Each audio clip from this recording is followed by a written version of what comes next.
Hello there, and welcome to my channel. I'm so glad you found your way here today. There's a question worth sitting with before we go anywhere else. Why do some deeply skilled people hold back, while others, less practiced, step forward without hesitation? The answer lives in a gap most of us never name. And before we begin, if these calm explorations are something you enjoy, consider liking and subscribing. It helps others find their way here too. Now let's begin. Picture two people standing before the same closed door. One has the key in hand and waits unsure. The other has no key and reaches for the handle anyway. Confidence and competence are not the same thing. One is what you can do.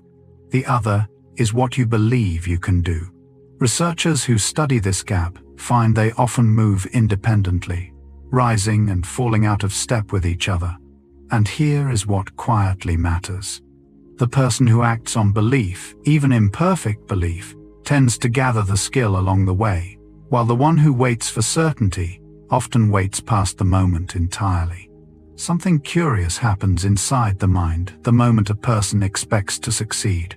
Imagine standing at the foot of a staircase you have climbed 100 times. Your body already leans forward, already knows the rhythm before your foot lifts. The brain does something similar with confident expectation. When a person genuinely anticipates a good outcome, regions tied to reward and motor preparation begin responding in advance, as though part of the success has already arrived. This is not wishful thinking made magic. It is the brain doing what it always does, preparing the body for what it predicts is coming. The expectation primes muscles' attention and readiness, so the person meets the moment already in motion. That seems like a small thing. It isn't, because the same machinery runs in reverse. A mind that expects to stumble prepares the body to stumble, tightening, hesitating, pulling back. You have likely felt both versions of yourself on different mornings. The difference between them was never only in the world. It was partly in what your mind had already decided was about to happen.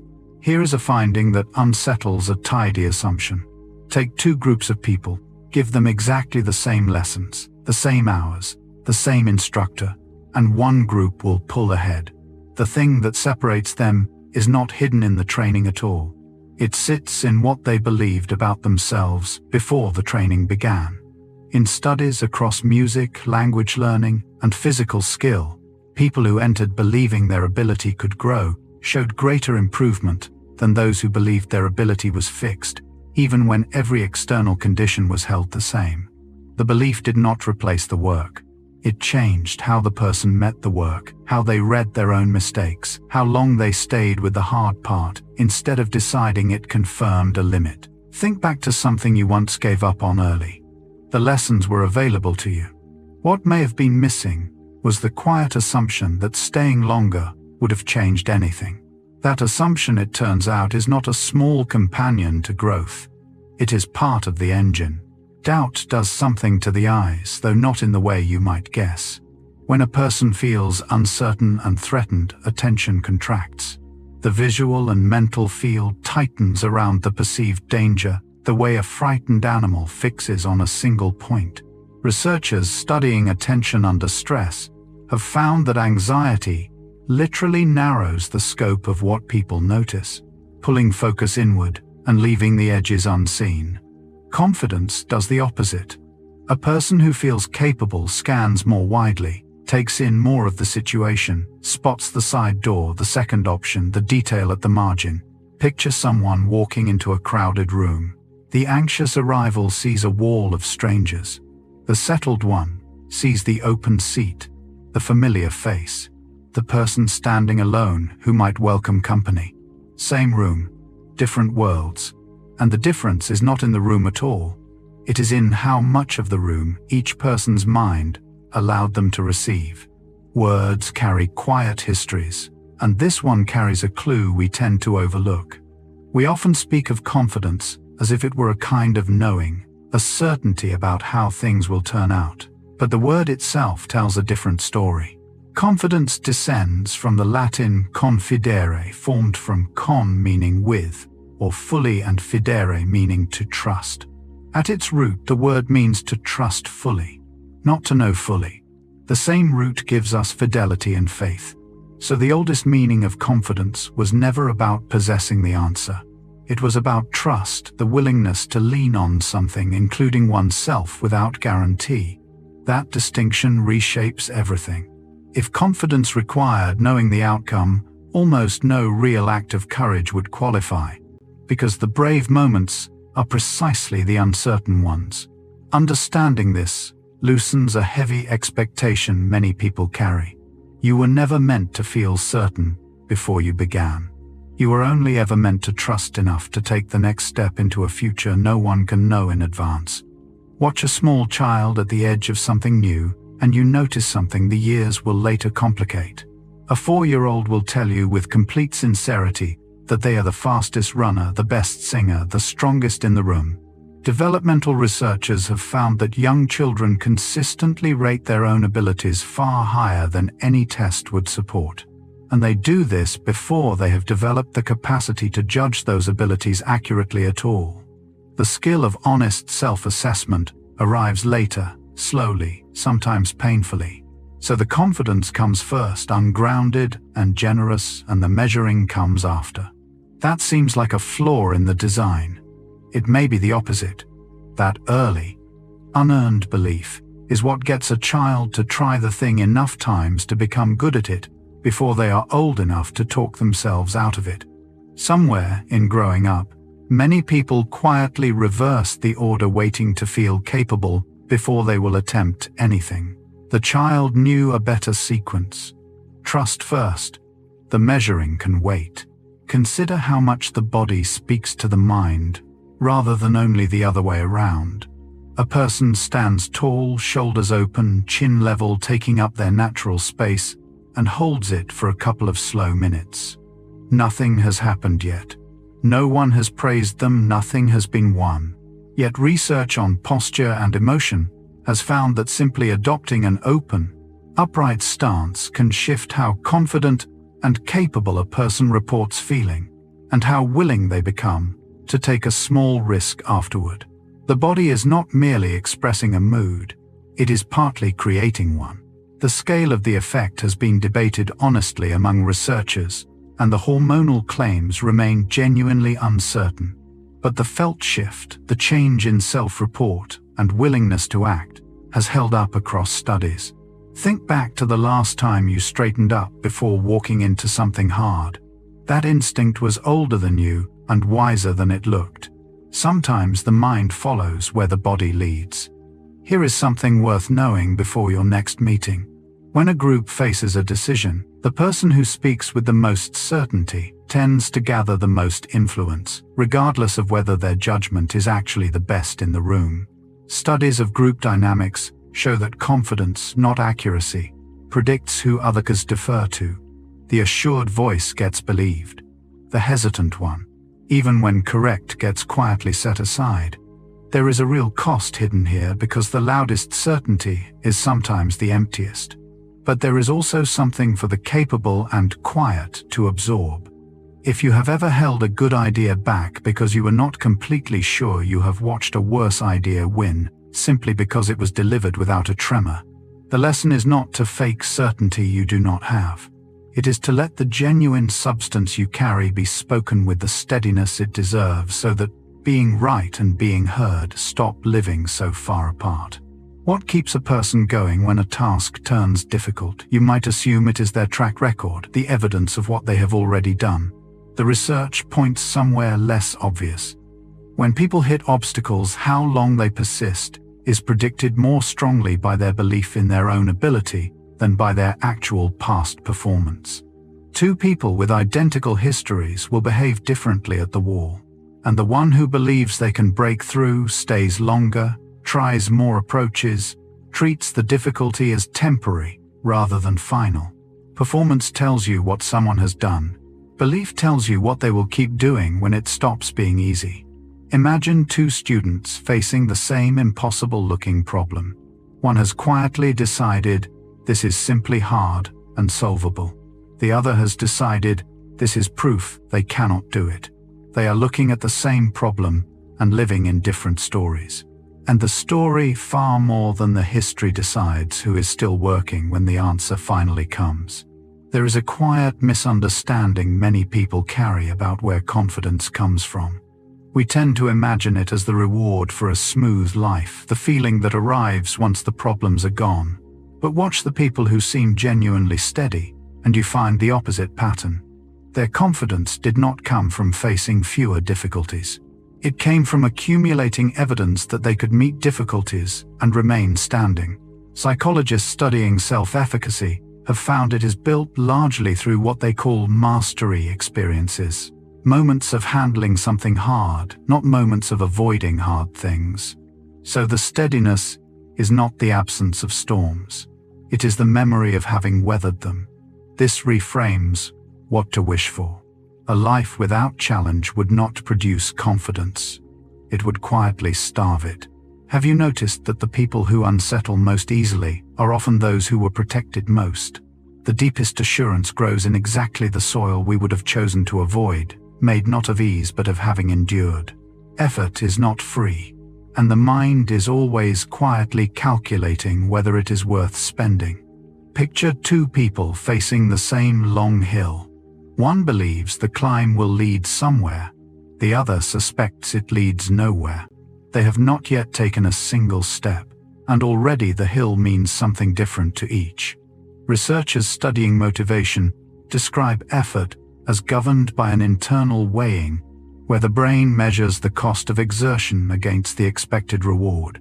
When success feels likely, that same effort registers as worth giving, almost easy to summon. When success feels unlikely, the body grows reluctant, the task heavier, the legs slower, before anything has even been attempted. This is why two people of equal ability can show such unequal drive. The difference is not in their muscles or their minds. It is in what each one expects at the top of the hill. And here is the quiet turn. The expectation does not merely predict the effort, it helps create it, and so it helps create the very outcome it foresaw. Think back to a moment you stumbled in front of others, a fumbled word, a small public mistake. You likely replayed it far longer than anyone who witnessed it. There is a name for this. Researchers call it the spotlight effect, the persistent tendency to believe our slips are noticed and remembered far more than they actually are. In one well-known study, people asked to wear an embarrassing shirt into a room were certain that nearly everyone had noticed, when in truth, fewer than half could even recall it afterward. The audience we fear is mostly imagined. Others are occupied with their own spotlight, their own replayed stumbles, their own conviction that all eyes are on them.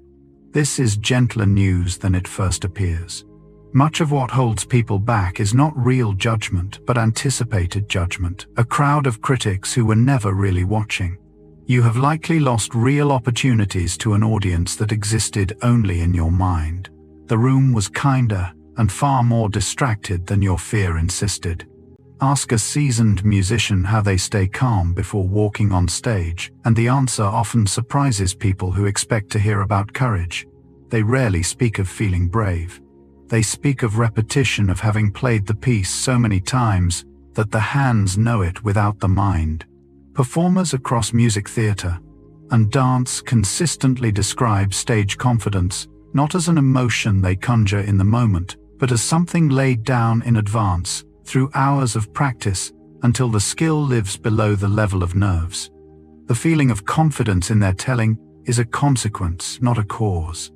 It arrives because the body has somewhere solid to stand. This quietly rewrites the advice to simply believe in yourself before a hard moment. The believing is not summoned by will. It is built earlier, in the unglamorous hours no audience ever sees. Whatever you are afraid to do, the steadiness you are waiting to feel is probably waiting on the other side of preparation you have not yet done. Confidence, for those who perform, is rehearsed long before it is felt. Some moments cast a longer shadow than their size could explain. A child solves something difficult, wins a small contest, hears a teacher say they have a gift, and that single experience quietly settles into the foundation of who they believe they are.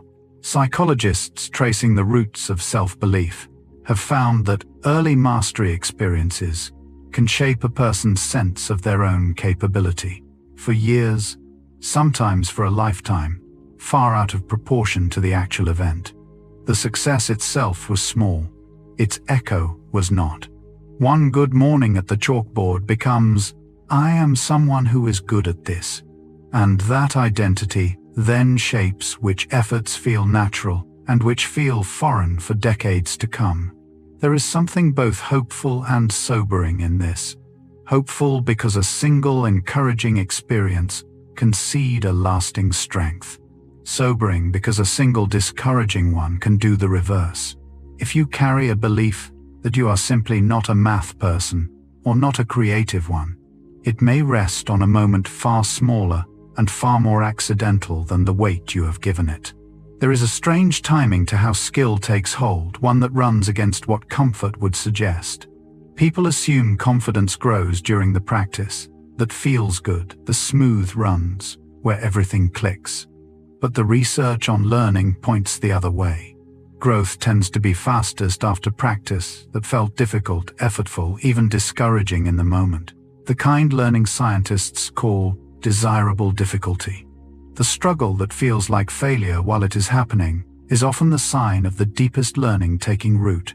The easy session that felt great frequently changes little.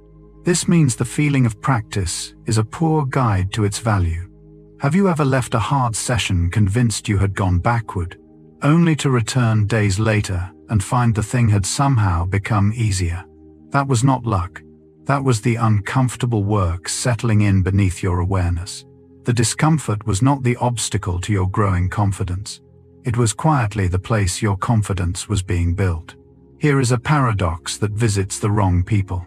The quiet conviction that you are a fraud, that you have fooled everyone and will soon be found out, tends not to settle on the incompetent.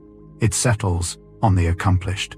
Researchers who first described this experience found it concentrated among high achievers, people whose record plainly contradicted the feeling they carried. The more a person has actually earned, the more they sometimes suspect they have not earned it at all. Picture a surgeon, a scholar, a respected professional lying awake certain that the next task will expose them. Their walls are lined with evidence they cannot quite believe. Part of why this happens is that capable people set their internal standards so high that meeting it never feels like enough, and they attribute their successes to luck rather than ability. The cruelty of it is precise. The feeling targets exactly those least deserving of it. If you have ever felt like an imposter in a room you worked hard to enter, consider that the feeling may be evidence not of fraud, but of how much the work mattered to you. Long before language, the body is already learning whether the world can be trusted. Watch an infant at the edge of a small drop, a parent's hands waiting below. Some babies hesitate at the edge. Others reach out across the gap without fear. Studies of early attachment have found that infants who have learned through repeated experience that a caregiver will respond and catch them explore more boldly and reach further into the unfamiliar. The expectation of being caught becomes the permission to extend. The baby who trusts the hands ventures past where the baby who doubts them will go. This is among the earliest forms of confidence, and it is built not from within the child alone, but from the reliability of who answered their cries. Something in this stays with us.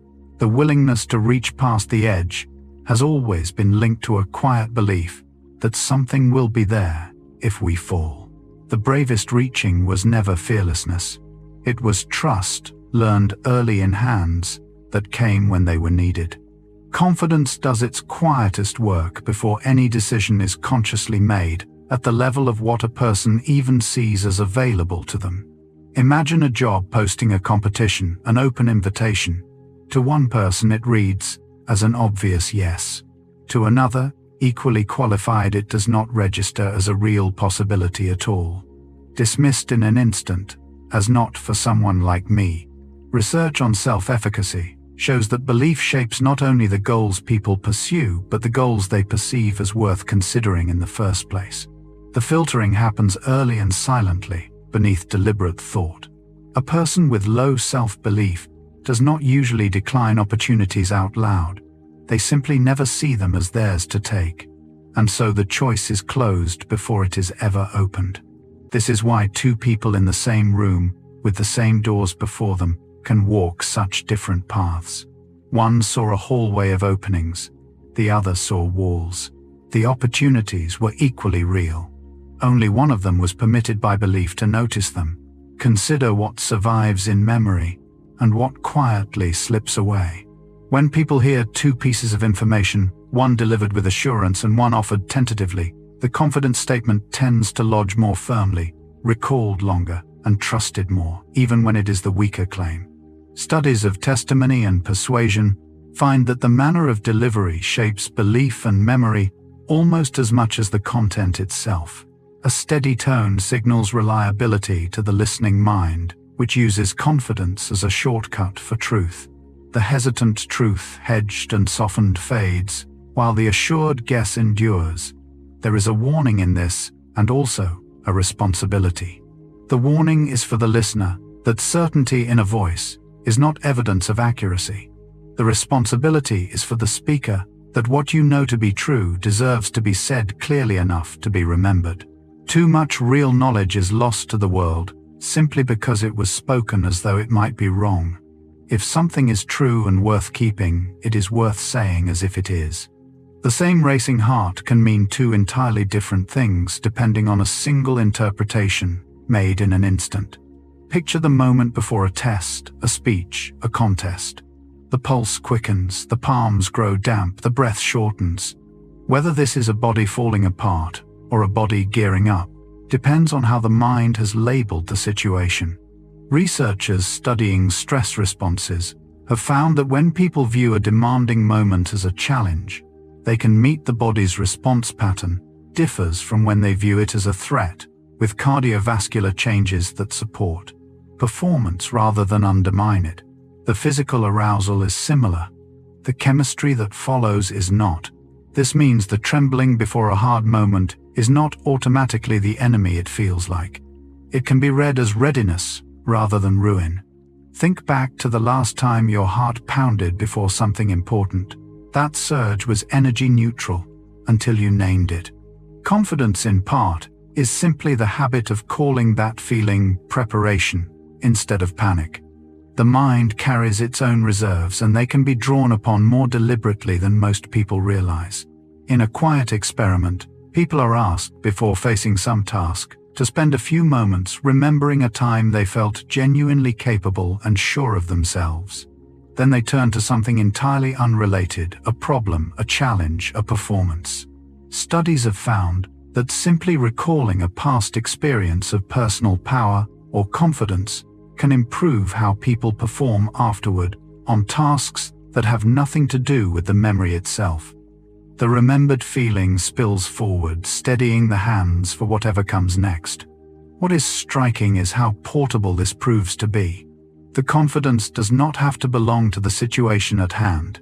It can be borrowed from an entirely different corner of a life and carried into the present moment. You hold somewhere in your memory the record of every time you rose to something. Those moments are not finished.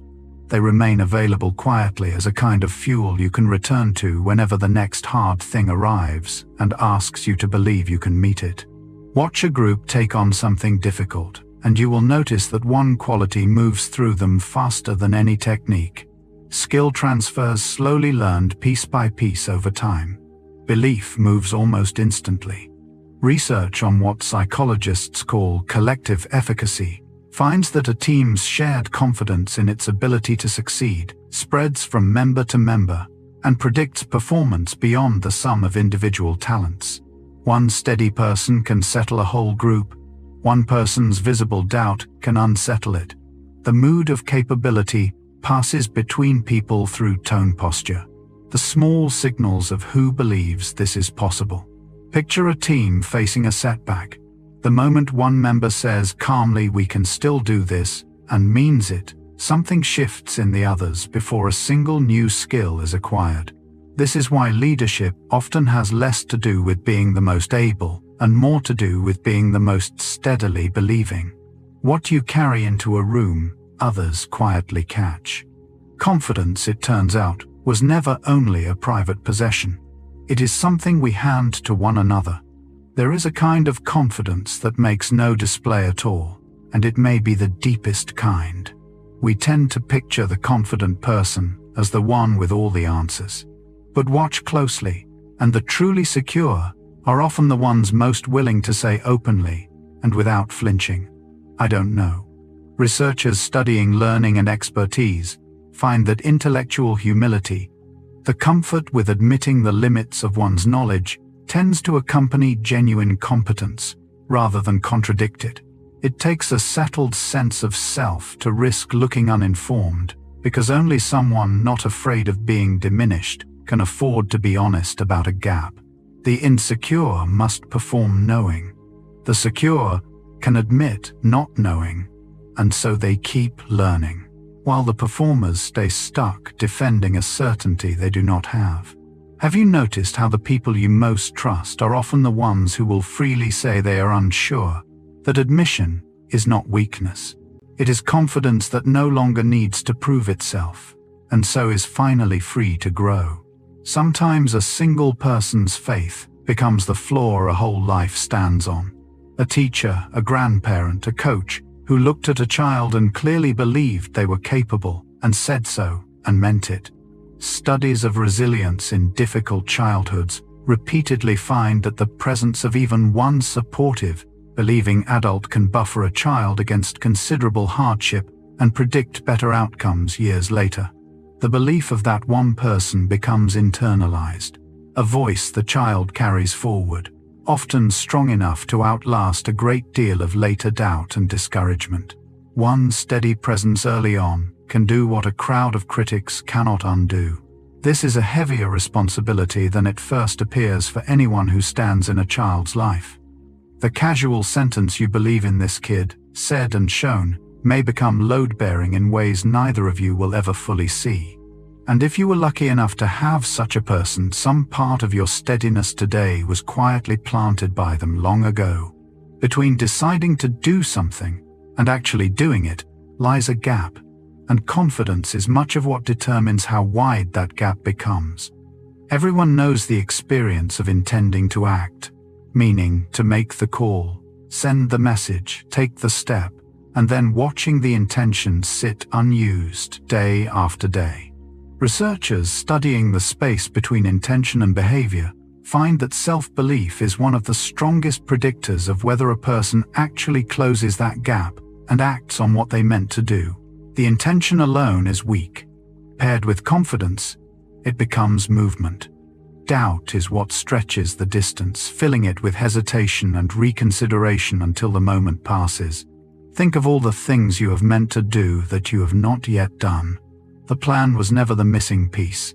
What was often missing was the quiet belief that you could, that the attempt was yours to make. Confidence does not replace intention.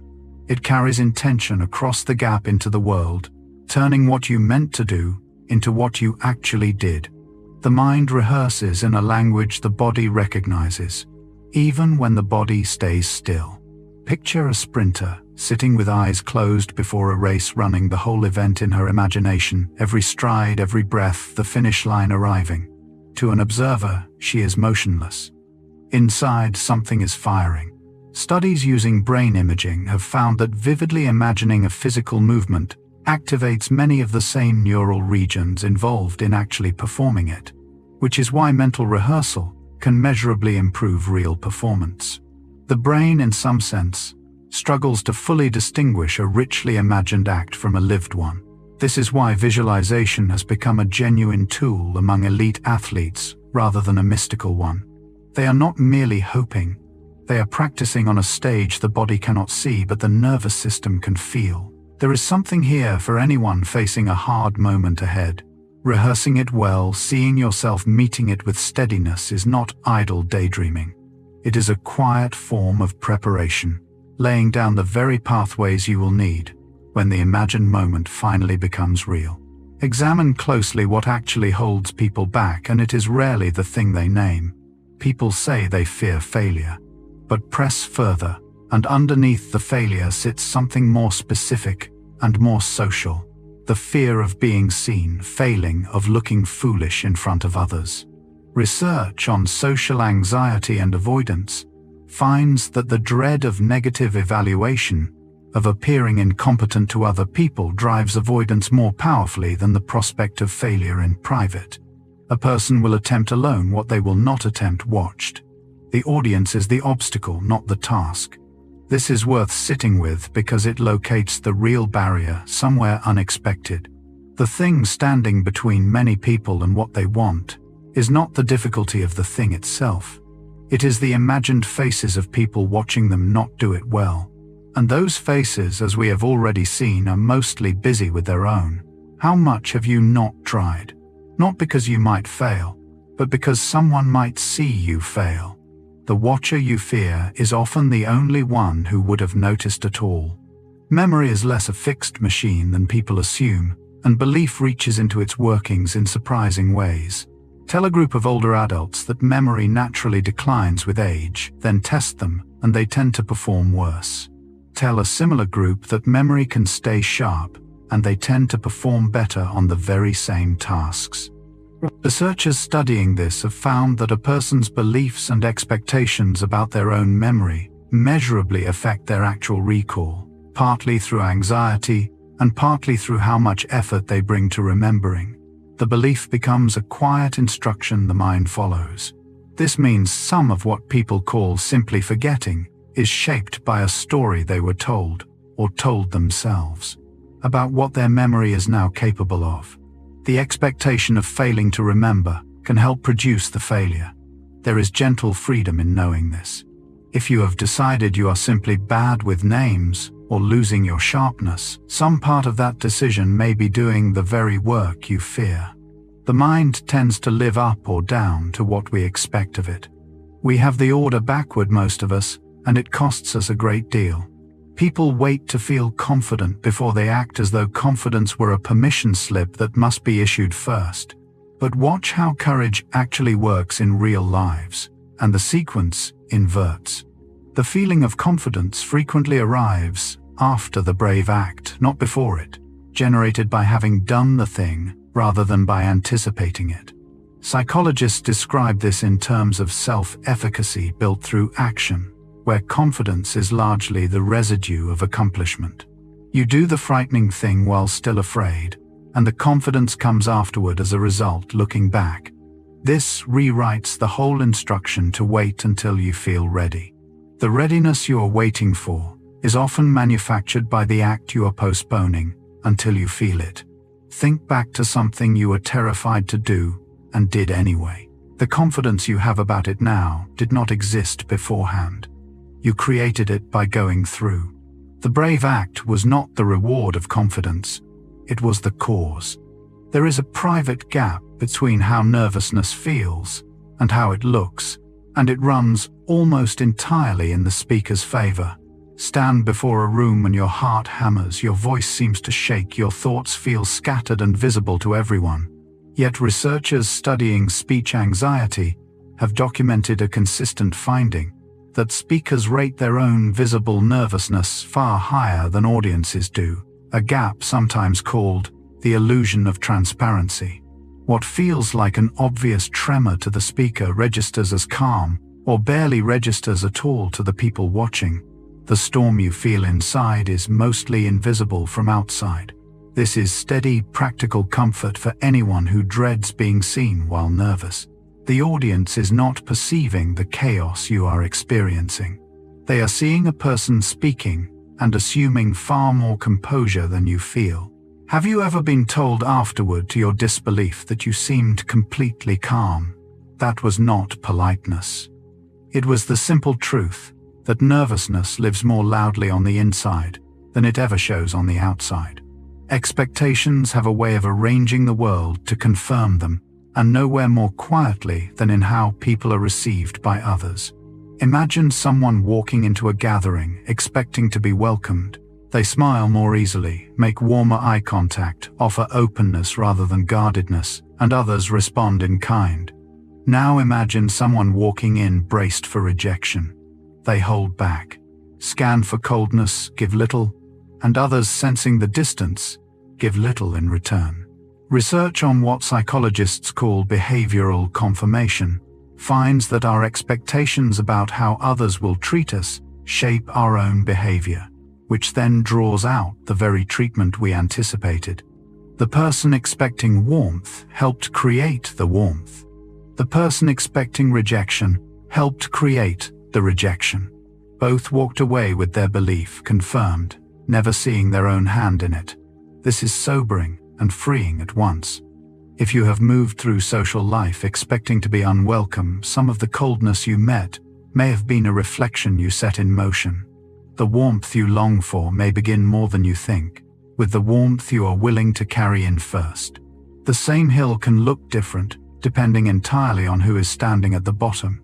Researchers have done something remarkable here, actually measuring how people perceive physical slopes.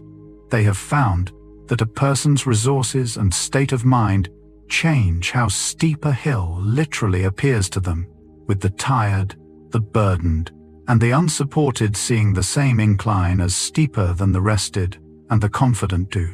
The perception bends to the inner state, and this extends beyond literal hills to the figurative ones, the challenges we size up before deciding whether to attempt them. Self-trust appears to flatten the slope, making the unfamiliar task look more manageable, more within reach, than the same task looks to a doubting eye. The challenge has not changed, the mind measuring it has. This means that two people facing identical difficulty are not really facing the same thing, because one sees a wall and the other sees a climb. Confidence does not lower the actual mountain. It changes the mountain you believe you are looking at, and so it changes whether you begin to climb at all. We expect the confident student to be the one who already knows, sitting quietly because they have no need to ask. The reality runs the other way. Step into a classroom or a training room and watch who raises their hand most. It tends to be the secure ones, the students comfortable enough in their standing to risk a question, while the anxious ones stay silent, afraid a question will expose them. Research on learning environments finds that students with higher confidence and a sense of safety ask more questions and seek more help, which then accelerates their learning further. The asking is not a sign of weakness, but of security. Insecurity hides its gaps. Confidence reveals them in order to close them. There is a quiet engine in this, where confidence leads to asking, asking leads to learning, and learning feeds more confidence, a loop the doubting never enter. If you have ever held back a question for fear of seeming slow, consider that the people you imagine as effortlessly capable are often simply the ones unafraid to ask. The question you swallowed was the very thing that would have moved you forward. Here is a finding that quietly overturned how a generation thinks about encouraging children. For years, the instinct was to tell bright children they were smart, to build them up by naming their talent. Then researchers compared the effects of two kinds of praise. Children praised for being intelligent, and children praised for their effort and strategies.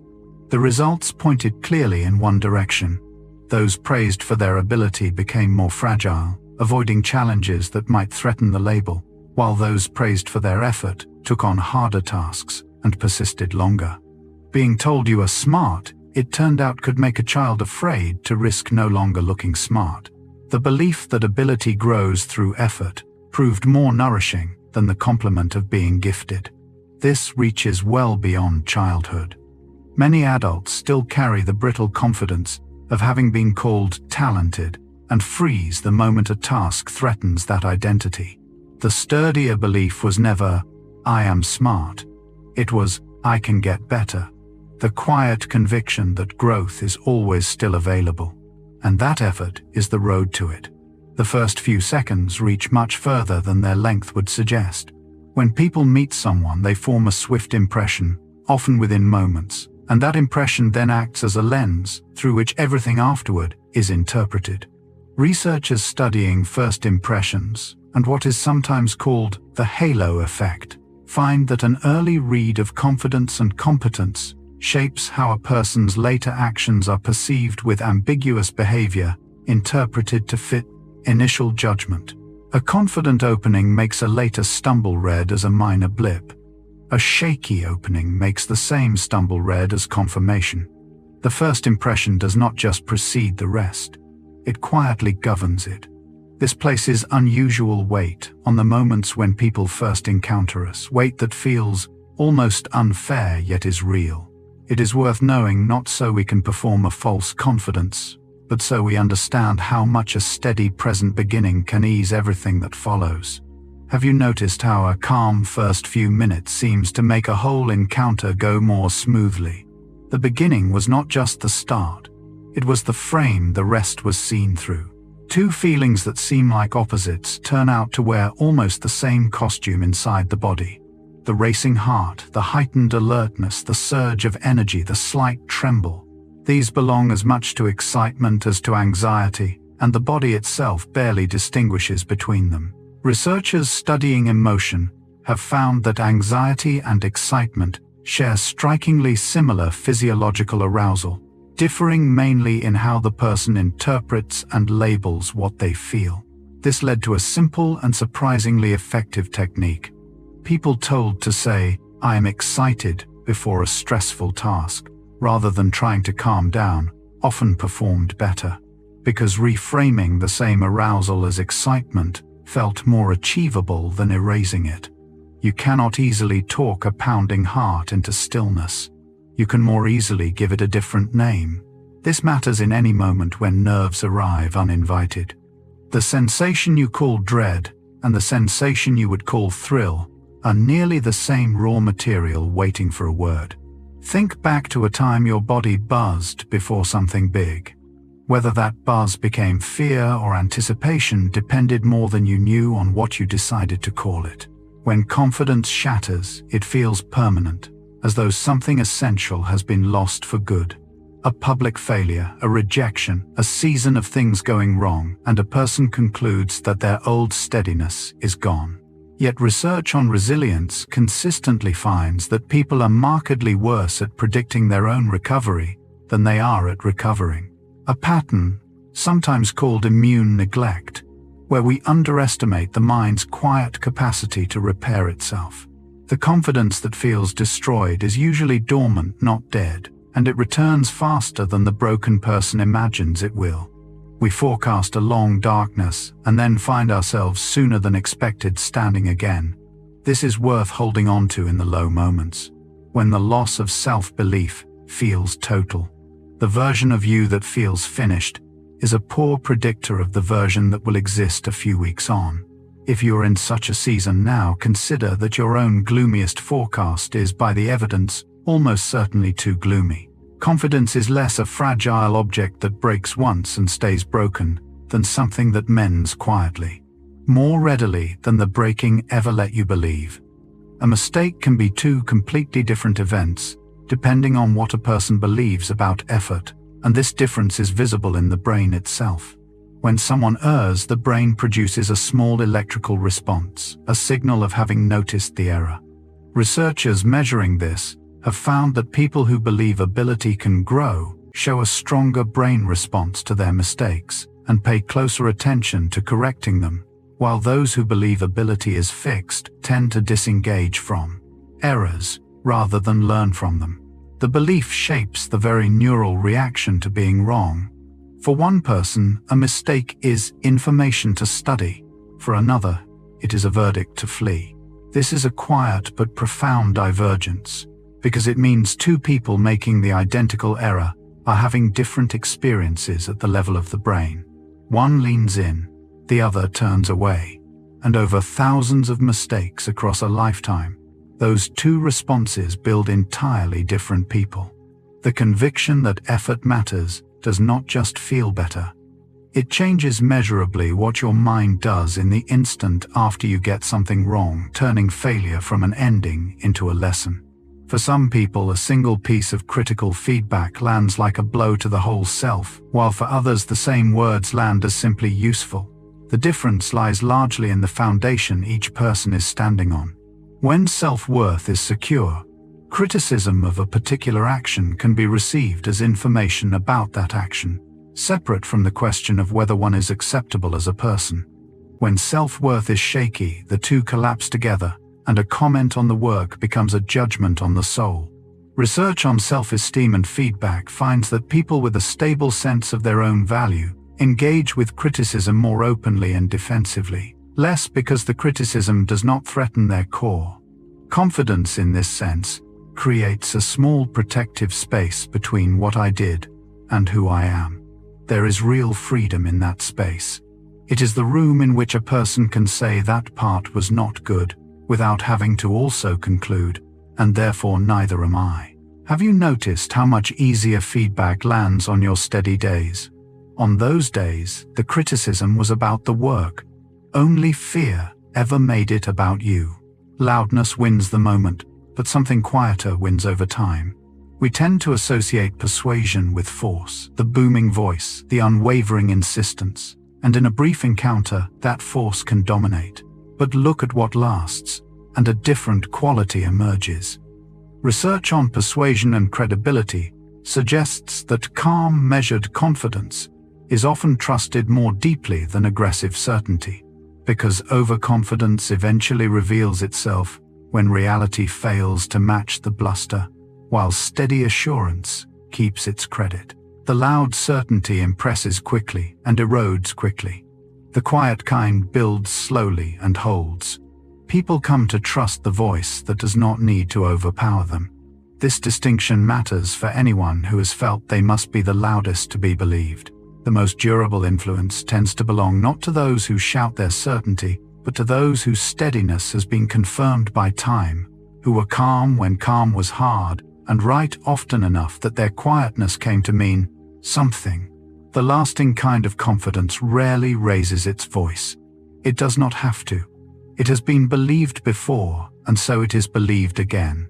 We tend to think of the body as obeying the mind, but the traffic runs both directions, and the body has its own quiet influence over how we feel. Consider how a person folds inward when defeated, shoulders curling, head dropping, the whole frame contracting. Now consider the opposite, the open, expansive posture of someone at ease in their power. Research has explored whether holding these postures shifts the body's chemistry, and while some of the early hormonal claims have been seriously questioned and remain genuinely uncertain, the more reliable finding is that posture shifts how confident and powerful people report feeling often. Within a couple of minutes, the honest picture is more modest than the early excitement suggested, but the felt effect persists across studies. What this means in practice is gentle and usable. The way you hold your body before a hard moment is not nothing. It is a small lever available to you that nudges your inner state in the moment you need it. Sit collapsed and you may feel collapsed. Rise into an open stance, and something in you tends quietly to rise with it. When a task turns hard, the difficulty itself is silent. It means nothing until a person assigns it a meaning, and which meaning they assign depends on what they already believe about themselves. To someone expecting to be capable, hitting a hard patch reads as information, a signal that this part requires more effort or a different approach. To someone braced for inadequacy, the same hard patch reads as judgment, proof that they were never good enough. Research on how people interpret difficulty finds that those with higher self-belief are more likely to read struggle as a feature of the task, and less likely to read it as a verdict on themselves. Same wall, two messages. One says try differently. The other says give up, you are not enough. This is among the quietest yet most consequential differences between people, because difficulty is unavoidable, and so what it is allowed to mean shapes a whole life. The next time something hard tells you something about yourself, consider that it may only be telling you about the task. Difficulty has no opinion of you. It is just the shape of the thing not yet learned. Strength built in one corner of a life has a way of spreading to corners that seem to have nothing in common with it. A person learns to swim as an adult, or finally speaks up in a meeting, or completes something they thought beyond them, and then finds themselves weeks later braver in some wholly different arena. Researchers studying self-efficacy have observed that mastery in one area can generalize, raising a person's sense of capability in other domains, especially when the new confidence touches a broader belief about being someone who can learn and cope. The swimming was never only about water. It became evidence carried everywhere that hard things can be met. This is a quietly hopeful mechanism, because it means no act of growth is sealed off from the rest of you. The courage you build anywhere becomes, to some degree, available everywhere. Have you noticed how one accomplishment can make a whole season feel more possible? That was not coincidence. You were not just learning a single skill. You were gathering proof usable in any room you enter, that you are someone capable of becoming more than you were. An apology is meant to repair, and how it is delivered shapes whether it actually does. We might assume that a hesitant, trembling apology reads as more heartfelt, the visible discomfort proving the remorse. But research on how apologies are received suggests something less expected, that an apology offered with steadiness and clear ownership is often perceived as more sincere and more trustworthy than one delivered with anxious hedging. The confident apology says, "I see what I did and I take responsibility," while the nervous one can read as more concerned with the apologizer's own comfort than with the harm done. Steadiness here signals genuine accountability rather than self-protection. This reframes what it means to apologize well. The goal was never to perform suffering or to dissolve into anxious self-abasement. It was to stand in front of the harm clearly, name it plainly, and own it without flinching. The strongest apology is not the most fearful one. It is the one delivered by a person secure enough to look directly at what they did wrong and to take it fully without needing the other person to rush in and rescue them from their own discomfort. The mind reaches into the body's repair in ways that still partly mystify the people who study it. Consider two patients facing the same surgery, the same procedure, the same physical condition, but holding different beliefs about their recovery. One expects to heal well. The other expects complication and decline. Research on recovery, and what is broadly called the placebo response, finds that patients' expectations measurably influence outcomes, from pain levels to recovery speed, through pathways that are real and physiological, not imagined. Belief does not replace medicine, but it appears to participate in healing alongside it. Researchers still aren't entirely certain of all the mechanisms by which expectation translates into physical change, which makes the effect more humbling, not less. What is clear is that the body, in some measure, listens to what the mind expects of it. This is not a call to deny reality or to blame the suffering for their suffering. It is a quieter observation that hope is not merely a comfort, but at times a participant in healing. The belief that one will recover is not only easier to live inside, it seems in ways still being uncovered to help make recovery true. There are two kinds of confidence, and they hold up very differently when life turns hard.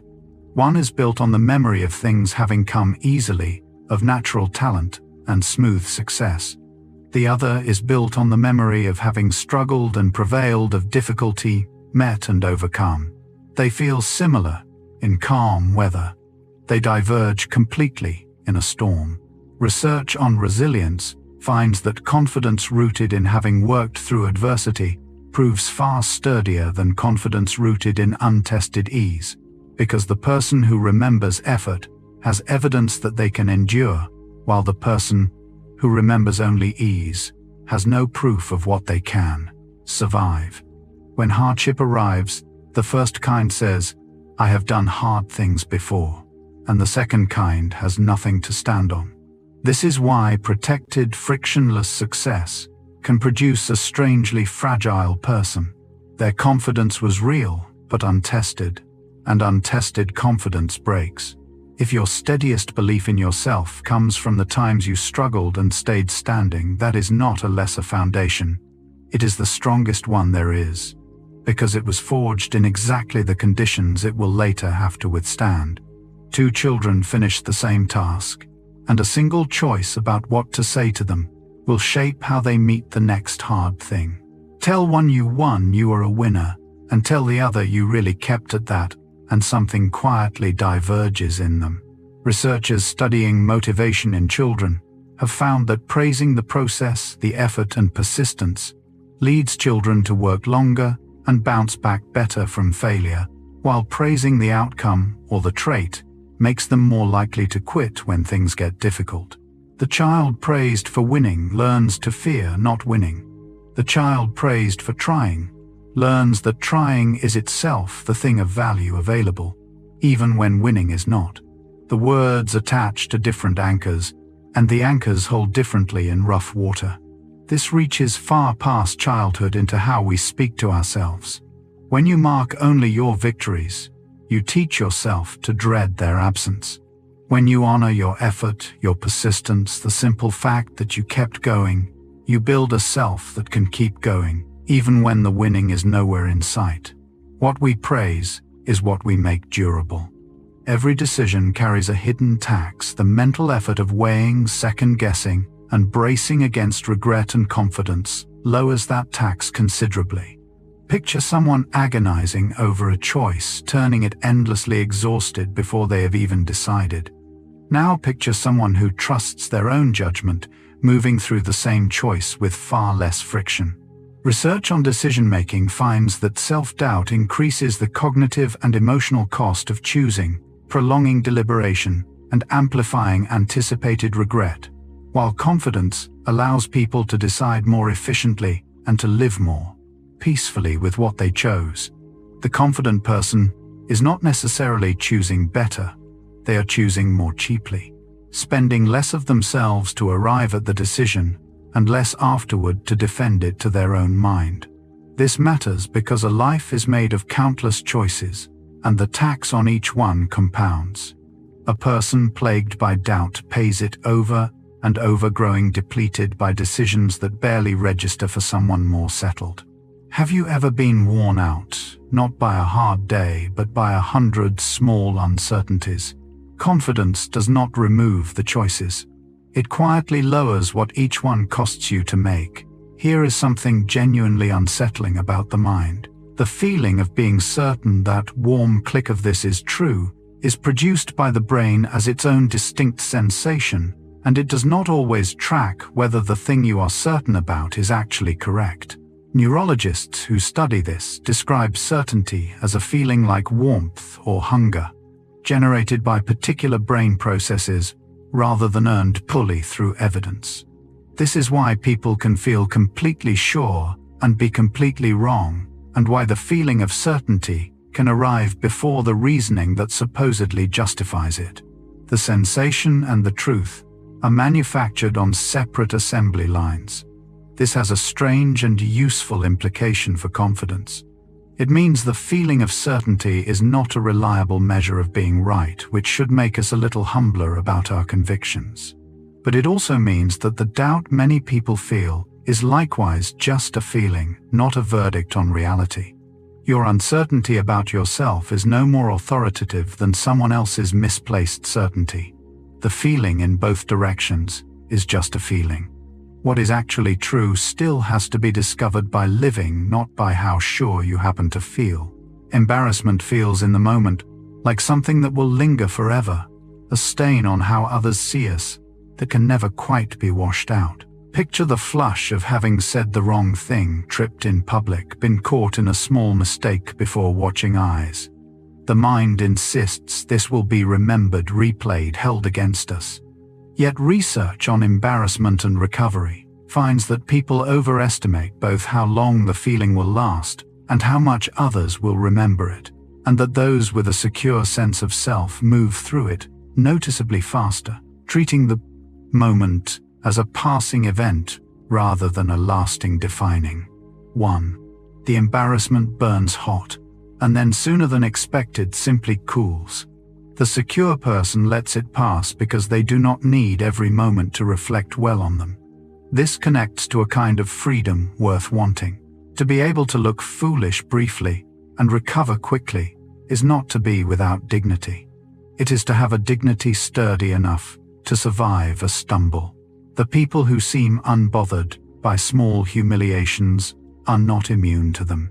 They simply trust that the moment will pass, and so for them it does. We speak of confidence as a possession, something a person either has or lacks, fixed like eye color. But spend time with how it actually behaves, and a different picture emerges. Confidence rises and falls, shows up in one room and vanishes in another, strengthens with care and erodes with neglect. This is not how a fixed trait behaves. It is how a relationship behaves. Researchers studying self-efficacy and self-trust increasingly describe confidence as something built and maintained over time through how a person treats themselves, keeps their own commitments, and interprets their own experiences rather than as a stable personality given. You are not assigned a quantity of confidence at birth and stuck with it. You are in an ongoing relationship with yourself. And confidence is the trust that grows or fails to grow within it. This reframing changes what is possible. A trait you simply lack feels like a sentence. A relationship you are building feels like something you can tend. If your confidence is thin right now, it is not a permanent fact about you.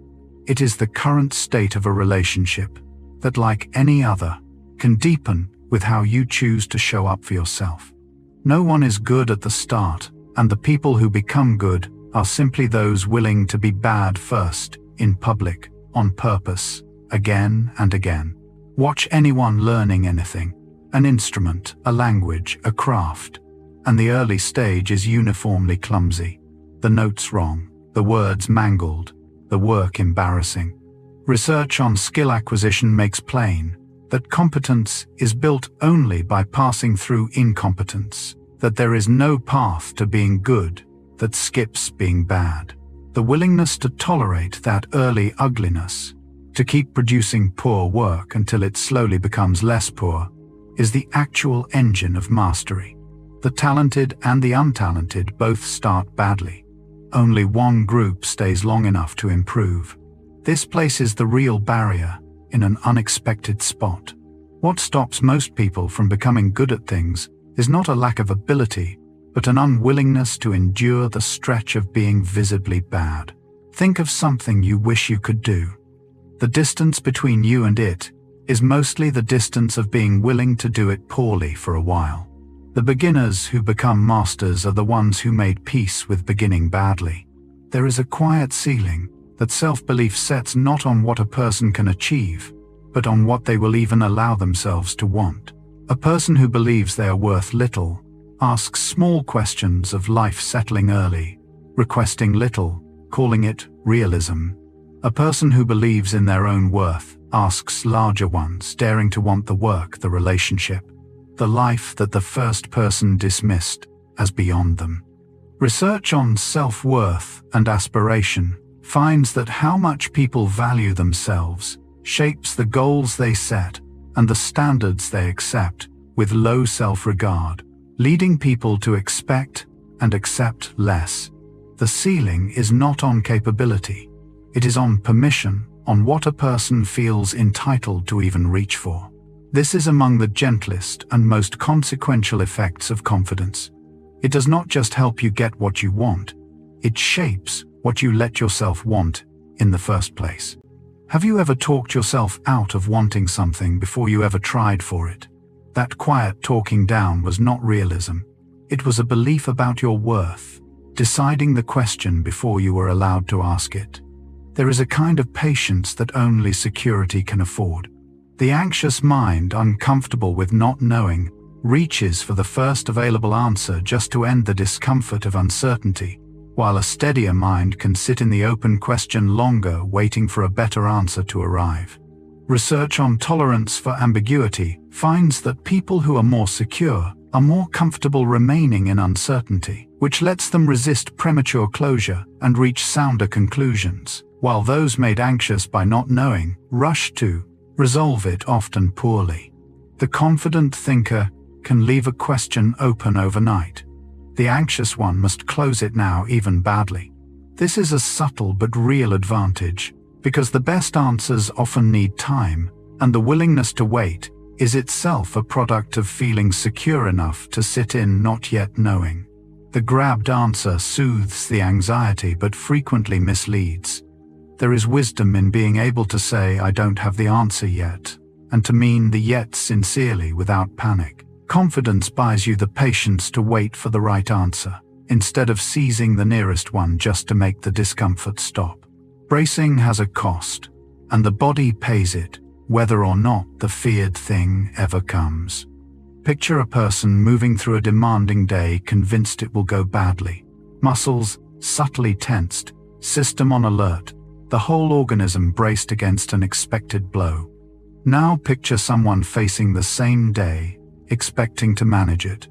Research on stress physiology finds that perceiving a situation as a threat, rather than a manageable challenge, triggers a more taxing and depleting physiological response, so the person braced for failure literally expends more and tires sooner than the one who expects to cope.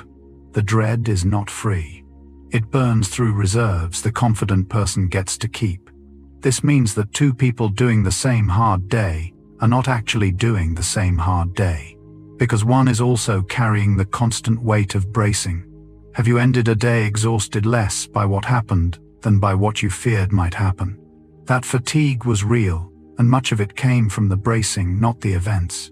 Expecting to cope is not only more pleasant, it is quietly less expensive to your body than expecting to fail. There is a strange unreliability in how people assess their own ability, one that quietly misleads almost everyone. You might assume people gauge their competence by their actual results, by what they have demonstrably done. In practice, they gauge it largely by how they feel, and feelings are poor accountants. Research on metacognition finds that people's sense of how well they are doing often tracks their emotional state and their fluency in the moment, far more than their genuine performance, which is why a person can feel incompetent while succeeding and feel masterful while failing. The smooth, easy feeling gets read as competence even when the work is weak and the effortful. Uncomfortable feeling gets read as failure even when the learning is deep. The internal gauge is measuring the wrong thing. This explains a great deal of misplaced confidence and misplaced doubt alike, because both are built on feeling rather than fact. It also offers a quiet correction worth keeping. When you feel like you are failing, ask what you have actually produced, rather than trusting the feeling, because the feeling is measuring your comfort, not your competence. Your sense of how you are doing is real as a feeling, but it is not the same thing and never was as how you are actually doing. Some gifts are given in a sentence and kept for 50 years. A person recalls with startling vividness across decades the moment someone looked at them and clearly believed they were capable of something, and that single moment becomes a quiet companion through every later doubt. Research on mentorship and resilience finds that being genuinely believed in by even one person can have effects that persist far beyond the encounter, internalized as a steady inner voice that outlasts the relationship itself. The believer may forget they ever said it. The believed remembers it forever, returning to it in hard seasons as a kind of proof that someone once saw something real in them. What was a passing moment for one became load-bearing for the other. This is worth holding from both sides. If you carry such a moment, it is not sentimental to lean on it. It is one of the most durable resources a person can have. And if you are ever in a position to offer one, to look at someone struggling and tell them plainly that you believe in what they can do, understand that you may be handing them something they will still be carrying long after you have forgotten you gave it. Anxiety turns a person inward in the worst possible way, fixing their attention on themselves at exactly the moment they most need it elsewhere. Picture someone giving a presentation while consumed by how they look, monitoring their voice, their hands, the impression they are making, with little attention left for the actual task. Now picture someone simply absorbed in conveying the idea. Attention pointed outward at the work itself. Research on self-focused attention finds that anxiety drives people into self-monitoring, which consumes mental resources and tends to worsen performance, while confidence frees attention to rest on the task rather than on the self. The confident person performs better, partly because they have stopped watching themselves perform. The spotlight that anxiety shines inward is precisely what dims the work. This points to a quiet truth about doing anything well, which is that excellence usually requires forgetting yourself, losing the self-consciousness in favor of the task. Have you noticed that your best moments are often the ones where you forgot to worry how you seemed? That forgetting was not a coincidence. It was the condition. Confidence is in part simply the freedom to stop watching yourself and turn your full attention to the thing in front of you. Ask the genuinely confident about their history, and you will not hear a record of unbroken success. You will hear more often than you expect a long list of failures, rejections, and false starts. This seems backward until you understand where real confidence comes from. Research on resilience and self-efficacy finds that durable confidence is built through surviving difficulty, which means the most confident people are typically those who have failed most and live to tell it, not those who have failed least. Their confidence is not the absence of failure, but the metabolizing of it, the accumulated evidence that failing did not destroy them. The person with no failures has no proof of their own resilience. The person with many has gathered exactly that proof. This quietly inverts a common fear. People often hide their failures, believing that confidence requires a clean record.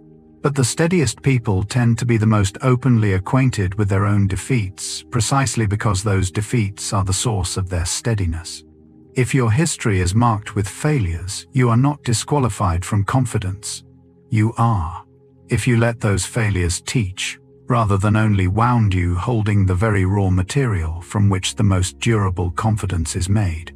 Confidence is often built not in grand moments, but in tiny, almost invisible acts of keeping faith with oneself.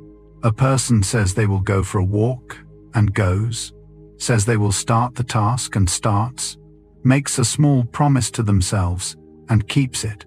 Each kept promise is a small deposit into a quiet account of self-trust. Research on self-regulation and self-efficacy suggests that following through on intentions, even small ones, builds a person's belief in their own reliability, while repeatedly breaking promises to oneself erodes it. The mind, it seems, watches whether we do what we said we would and adjusts its trust accordingly, much as it would with another person. Break enough small promises and you learn not to believe yourself. Keep them, and you slowly become someone you can count on. This locates the building of confidence somewhere refreshingly ordinary, in the small daily follow-throughs, rather than in dramatic achievement. You do not need a great victory to build self-trust. You need a series of small kept promises. Think of one small thing you have told yourself you would do. Doing it is not trivial. It is a deposit in the account from which all your larger confidence will eventually be drawn. Two people can stand in the same room before the same possibilities and genuinely perceive different worlds. We have touched on how belief filters what counts as an opportunity, but the reach of this goes further than most people suspect, down into perception itself. Research on how mindset shapes attention finds that what a person believes about their own capability influences not only which opportunities they pursue, but which they consciously register at all, so that a confident person notices openings, allies, and possibilities that a doubting person scanning the very same scene simply does not see. The doors are equally present for both. Only one of them perceives the doors as doors. This is not magic, but attention shaped by expectation, deciding what rises into awareness and what stays invisible. It means that two people of equal circumstance can live inside opportunity landscapes of wildly different richness, not because one was luckier, but because one was permitted by belief to see more. There is something both sobering and hopeful in this. If you have felt that life offered you fewer openings than others, consider that some of those openings may have been there unseen, filtered out before they reached your notice. Confidence does not just help you walk through doors. It helps you see that the doors were there at all. When you trace low confidence to its root, you rarely find a fear of failure as a plain event.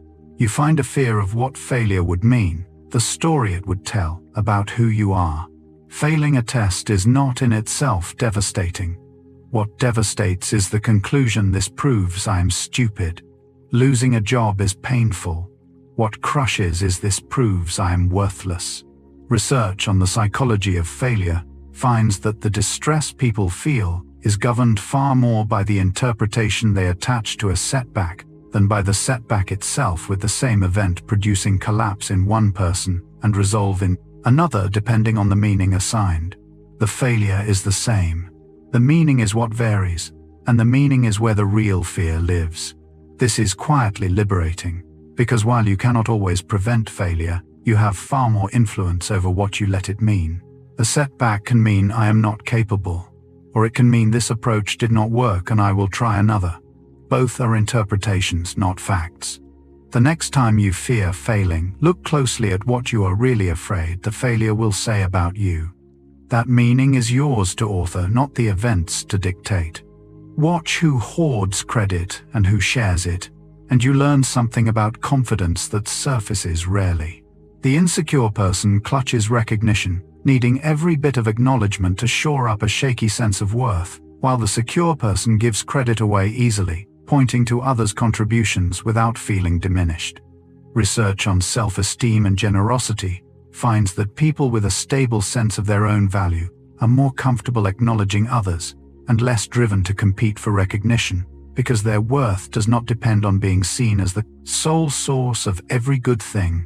The one who must take all the credit is usually the one least sure they deserve any. Generosity with recognition, far from signaling weakness, tends to signal a self secure enough not to need the constant feeding. This reframes a quality often mistaken for mere kindness. The leader who lifts others up, who names their team's contributions freely, is frequently the most confident person in the room, not the least. Have you noticed that the people quickest to share credit are often the ones most settled in themselves? Their generosity was not a lack of ambition.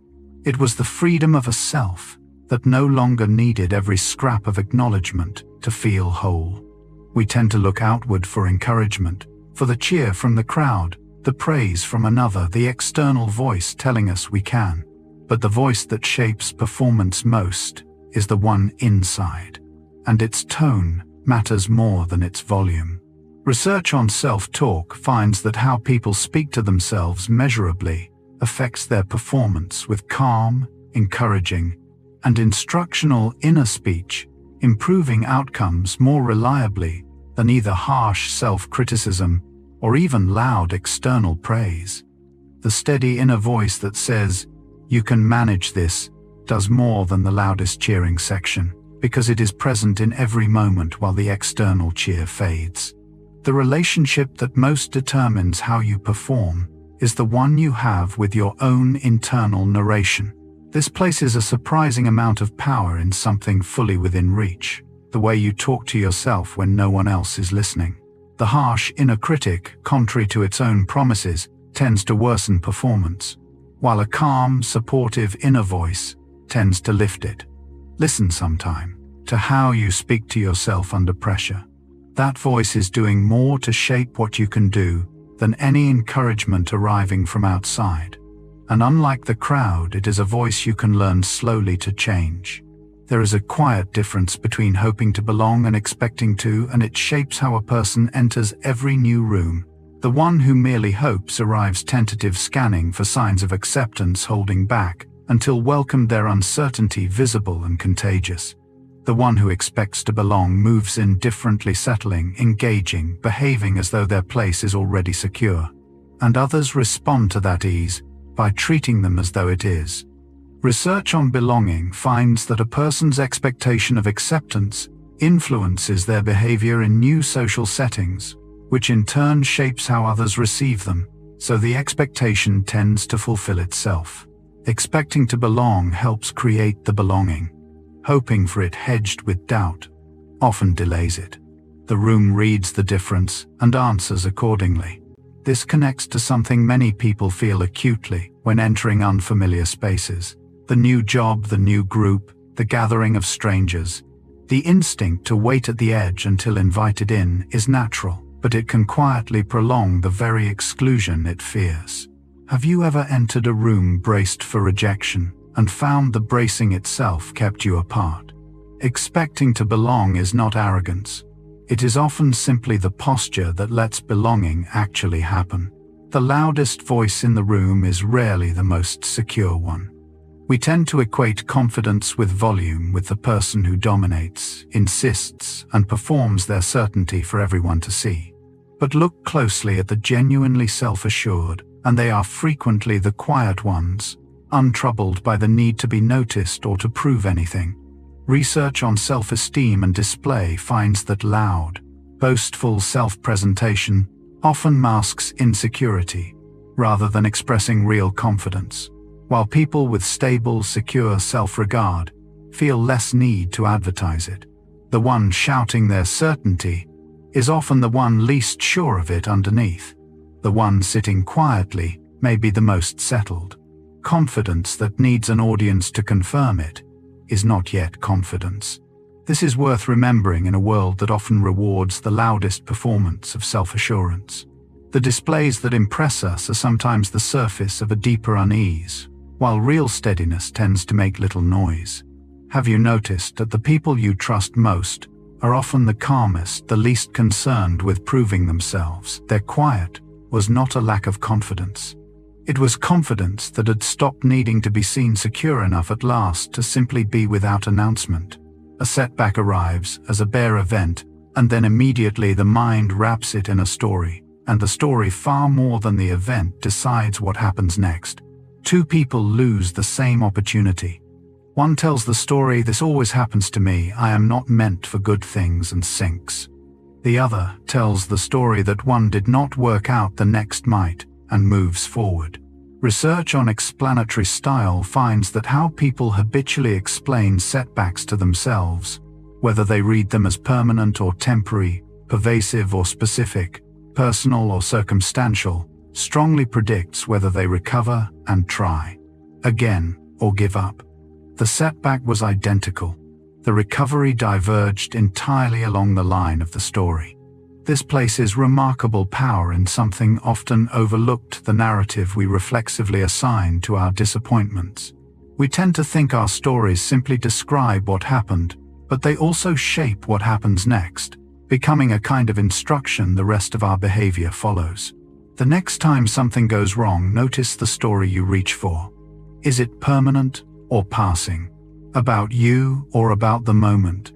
That story is not just a description of the setback, it is quietly a decision about your future. There is a paradox in how the most effective people pursue their goals. You might expect that the surest path to a goal is to grip it with absolute determination, refusing all flexibility. But the people who actually reach their goals tend to hold them more loosely, adjusting the route as conditions change, while those who fail often cling rigidly to a single path long after it stops working. Research on goal pursuit finds that psychological flexibility, the capacity to adapt one's methods while keeping the larger aim, predicts success better than rigid persistence, and that this flexibility is easier for people secure enough not to feel threatened by changing course. Self-belief allows the loose grip because the confident person trusts they can find another way if this one fails, while the anxious one clings to the only plan they can imagine. The firm grip feels like commitment but often becomes a trap. This reframes what determination should look like. The goal can be held with steady seriousness, while the path to it stays open to revision. Confidence is what makes that possible. The quiet trust that lets you abandon a failing route without abandoning the destination, certain that you will find another road if this one closes. Fear is expensive. In a currency, people rarely count the currency of attention.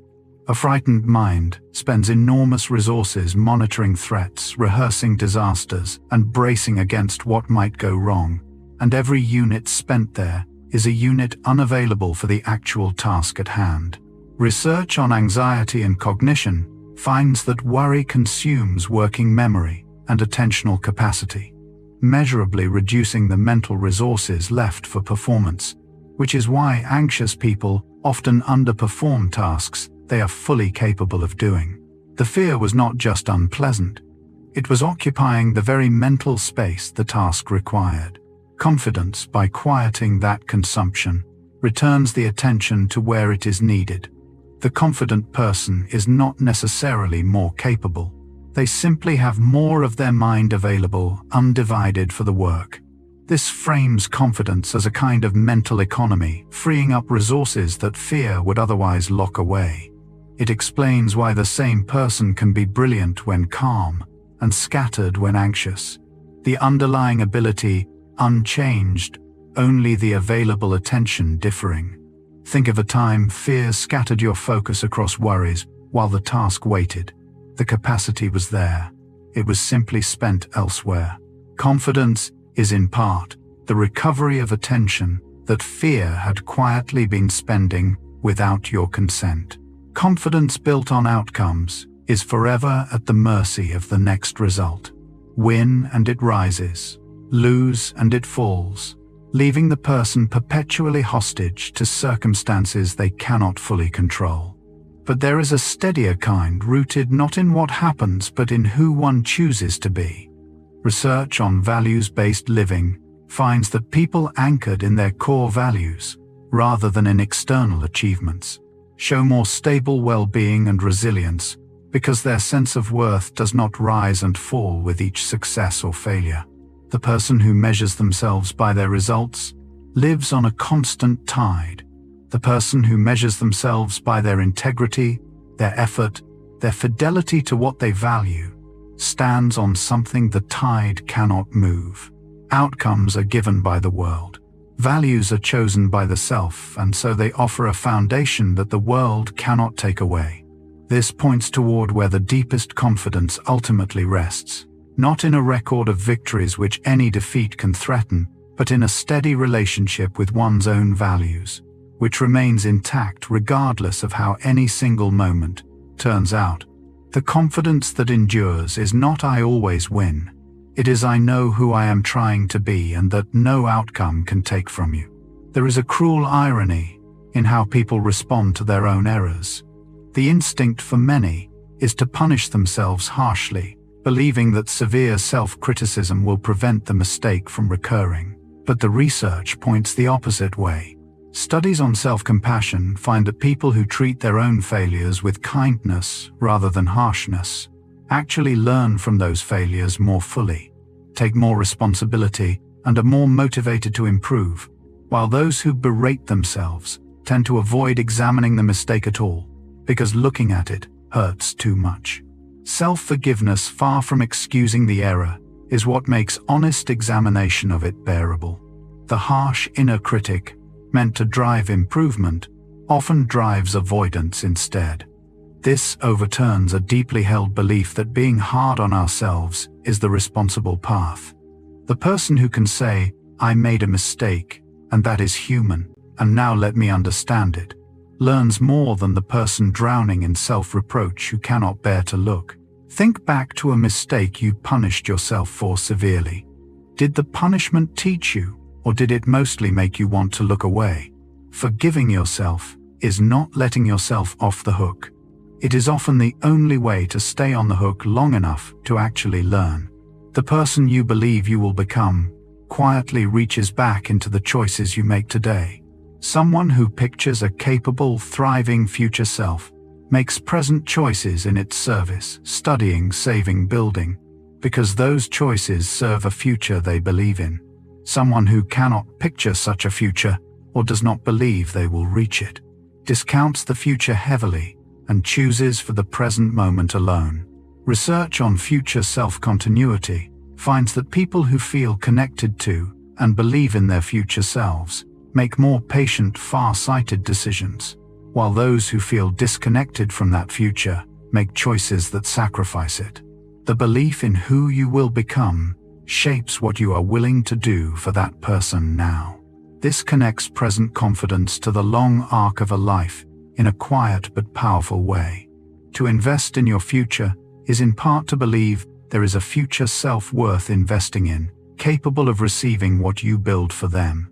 Have you ever made a choice for a future version of yourself you genuinely believed in? That belief was doing real work, bridging the distance between who you are and who you might become, letting today serve a tomorrow you trusted enough to build toward. Some people move through the world apologizing for their own presence, shrinking, hedging, softening themselves, as though their very existence required an excuse. Others simply occupy their space without apology, neither dominating nor diminishing, just present.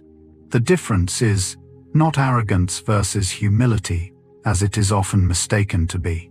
Research on assertiveness and self-worth finds that the capacity to take up appropriate space, to state one's needs, to exist without constant self-minimizing, reflects a secure sense of one's own legitimacy, while chronic self-diminishment often reflects a belief that one's presence must be justified. Confidence in this sense is not taking more than your share. It is simply ceasing to apologize for the share you already have. The space was always yours. Confidence is the permission to stop shrinking out of it. This speaks to a particular kind of quiet struggle many people carry: the habit of making themselves smaller, qualifying their opinions, apologizing for taking time or room. Have you ever caught yourself shrinking, as if your presence needed an excuse? Confidence does not ask you to take up more space than is yours. It asks only that you stop refusing the space that already rightfully is. If you want to know how confident someone truly is, watch them not in victory, but in uncertainty. Anyone can feel steady when things are going well, and the outcome is assured. The real measure shows in how a person holds the unknown, the unresolved, the not yet decided. Research on uncertainty tolerance finds that the capacity to remain steady amid ambiguity, to act without guarantees, and wait without panic, is a deeper marker of psychological security than any record of success. Because success can be circumstantial, while one's relationship with the unknown is more fundamental. The confident person can stand in not knowing without falling apart. The insecure one must resolve the uncertainty immediately, at any cost, to escape the discomfort. The unknown, not the achievement, is where confidence is truly tested. This reframes where to look for steadiness in ourselves and others. The polished record of wins tells you less than how a person handles the open question, the unresolved situation, the future they cannot control. Watch how someone waits in uncertainty, whether they can hold it with some grace or must flee it at once. That, more than any trophy, reveals what their confidence is actually made of, and whether it can stand when the ground is not yet certain beneath it. There is a kind of kindness that only security makes possible. The insecure person often experiences others' success as a threat, others' strengths as a diminishment of their own, and so their kindness, when it comes, is wary, competitive, conditional. The self-assured person can celebrate others freely, lift them, praise them, make room for them, because another's rising does not feel like their own falling.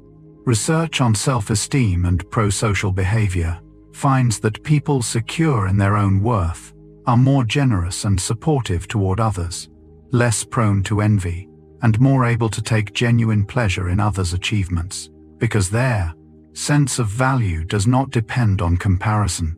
Kindness, in this light, is partly a luxury of the secure available to those who do not need to guard their worth against everyone around them. This reveals something tender about generosity. To be able to genuinely want good things for others without the shadow of envy requires a self steady enough not to feel threatened by their good fortune. Have you noticed that the most generous people are often the most settled in themselves? Their kindness was not naivety. It was the freedom of a person who no longer experienced others' light as a threat to their own. and so could finally rejoice in it. We celebrate the confidence that pushes forward, that strives and achieves, and refuses to stop. But there is a quieter confidence, less honored and no less real, the confidence to rest, to step back, to trust that one does not have to be in constant motion to be worthy. Research on rest and self-worth finds that the inability to rest, the compulsion to always be productive, often stems from insecurity, a belief that one's value must be perpetually earned, while the capacity to pause without guilt reflects a more secure sense that one's worth is not contingent on constant output. The person who cannot rest is often not the most driven, but the most afraid, unable to stop proving themselves, even for a moment. To rest peacefully requires trusting that you are enough, even when you are still. This speaks to something many people feel without naming the guilt that creeps in during stillness, the sense that pausing is a kind of failure. Have you ever found it harder to rest than to work the stillness, somehow more uncomfortable than the effort? That difficulty is worth examining gently. The capacity to rest, to be still without anxiety, is not laziness.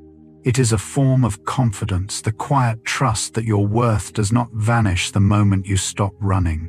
Many people carry a strength they have never met because the conditions that would reveal it have not yet arrived. A person believes they could not handle a certain hardship, could not survive a certain loss, could not rise to a certain demand, right up until life requires it of them, and then they find to their own surprise that they could. Research on post-traumatic growth and resilience finds that people frequently discover capacities they did not know they possessed, only when circumstances force them past the edge of what they believed they could endure, emerging with a revised larger sense of their own strength. The capability was there all along, latent, waiting for the demand that would call it forth. The doubt was not accurate. It was simply untested. This is quietly reassuring for anyone facing a fear about their own limits. The belief that you could not handle some future hardship is often just a belief formed in the absence of the very test that would disprove it. Think of something you once thought you could never get through and then did. That strength did not appear from nowhere. It was already in you, unmet, and the hardship was simply what finally introduced you to it. When confidence has collapsed, the instinct is to wait for it to return on its own, or to seek some large achievement that will restore it all at once. But confidence rarely rebuilds that way. It rebuilds, research on self-efficacy suggests, through small completed actions, modest tasks, finished minor commitments, kept each one a small piece of evidence that one is capable, accumulating slowly into a restored sense of ability. The grand gesture is not what mends broken confidence. The quiet series of small follow-throughs is. A person rebuilding from a low point does better, making the bed, finishing one small task, taking one modest step, than waiting for a dramatic comeback. This offers a practical path through the times when belief in oneself has thinned to almost nothing. You do not have to summon some great act of courage or wait passively for the feeling to return. You can begin with something small and complete it, and then something else, letting the evidence rebuild what feeling alone cannot. When confidence is gone, the way back is not a leap, but a series of small steps, each one quietly proving again that you are someone who can do what they set out to do. The smallest finished thing is where rebuilding starts. We imagine that confident people have somehow eliminated their fear, that courage means the absence of being afraid. But ask the people who do brave things, and they will tell you a different story.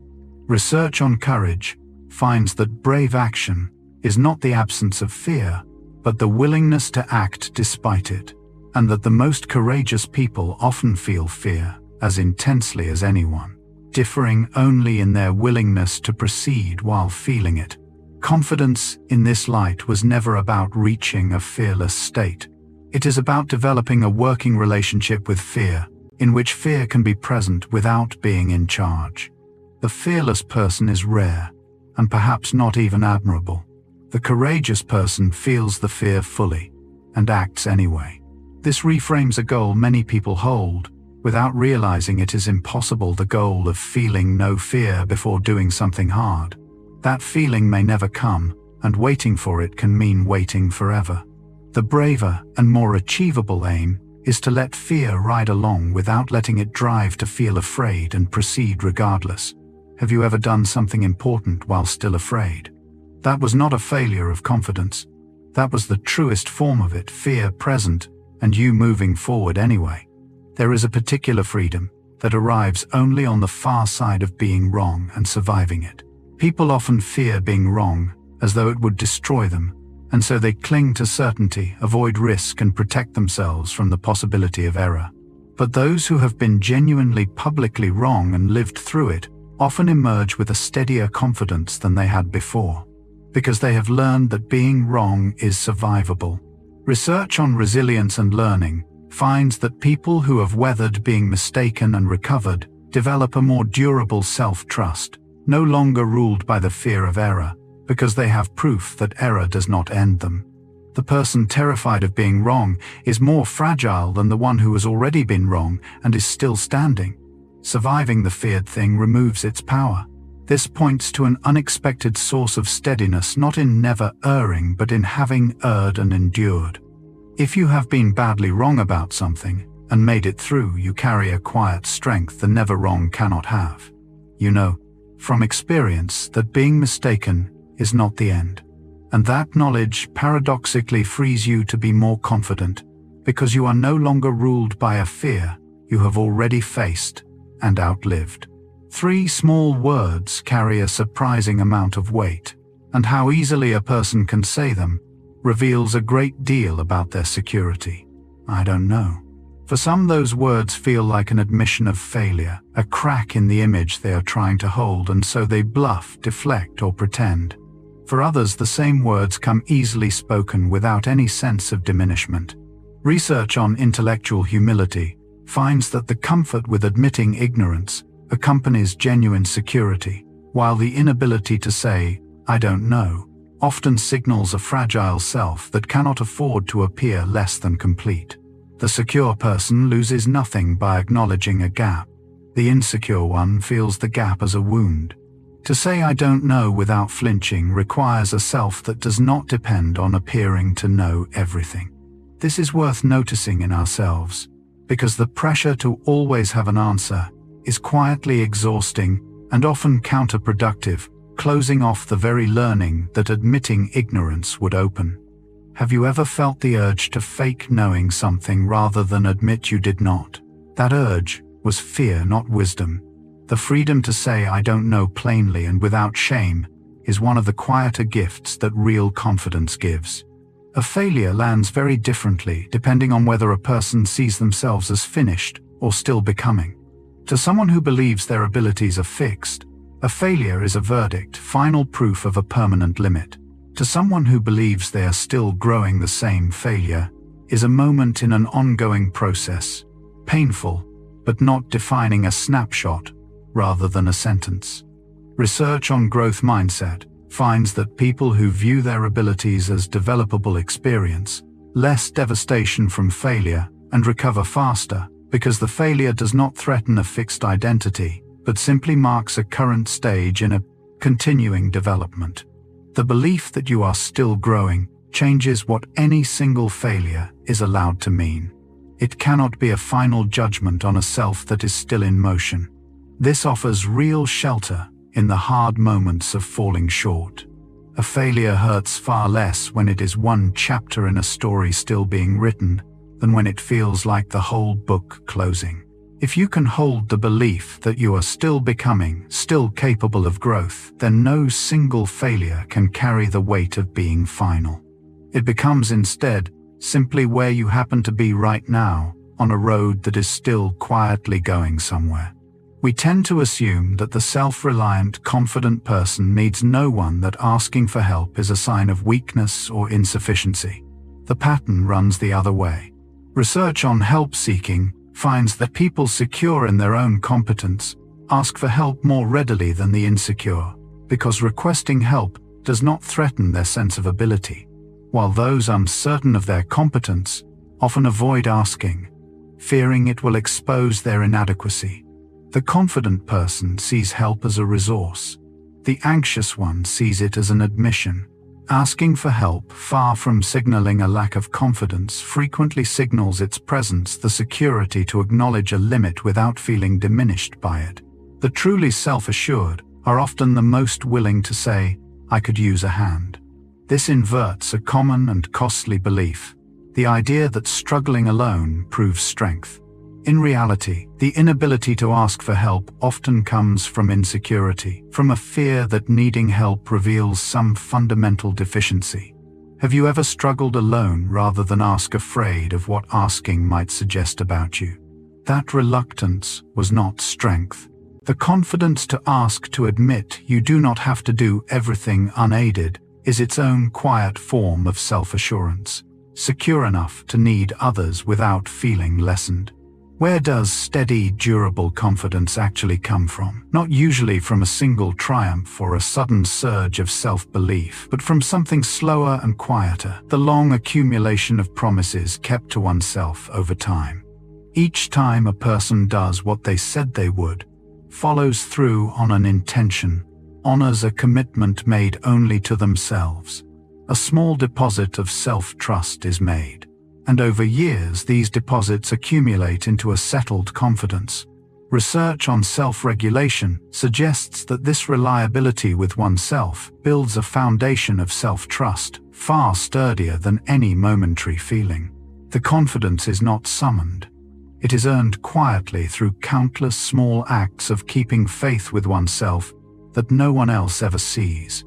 It is the residue left behind by a life of follow-through. This locates the deepest confidence somewhere unglamorous and entirely within reach, in the ordinary daily practice of doing what you told yourself you would do. There is no shortcut, but there is also no gatekeeper. Anyone can begin today making and keeping small promises to themselves, and slowly building the self-trust that those kept promises leave behind. The confidence that lasts is not given. It is the quiet residue of 1,000 promises kept. There is a particular kind of courage in choosing to be bad at something new, especially for those who have become good at something else. Many people once established and competent in one area will not risk the clumsiness of being a beginner again, because the gap between their mastery elsewhere and their incompetence here feels intolerable. But the willingness to start over, to be visibly unskilled, to learn something new from the bottom, reflects a deep security.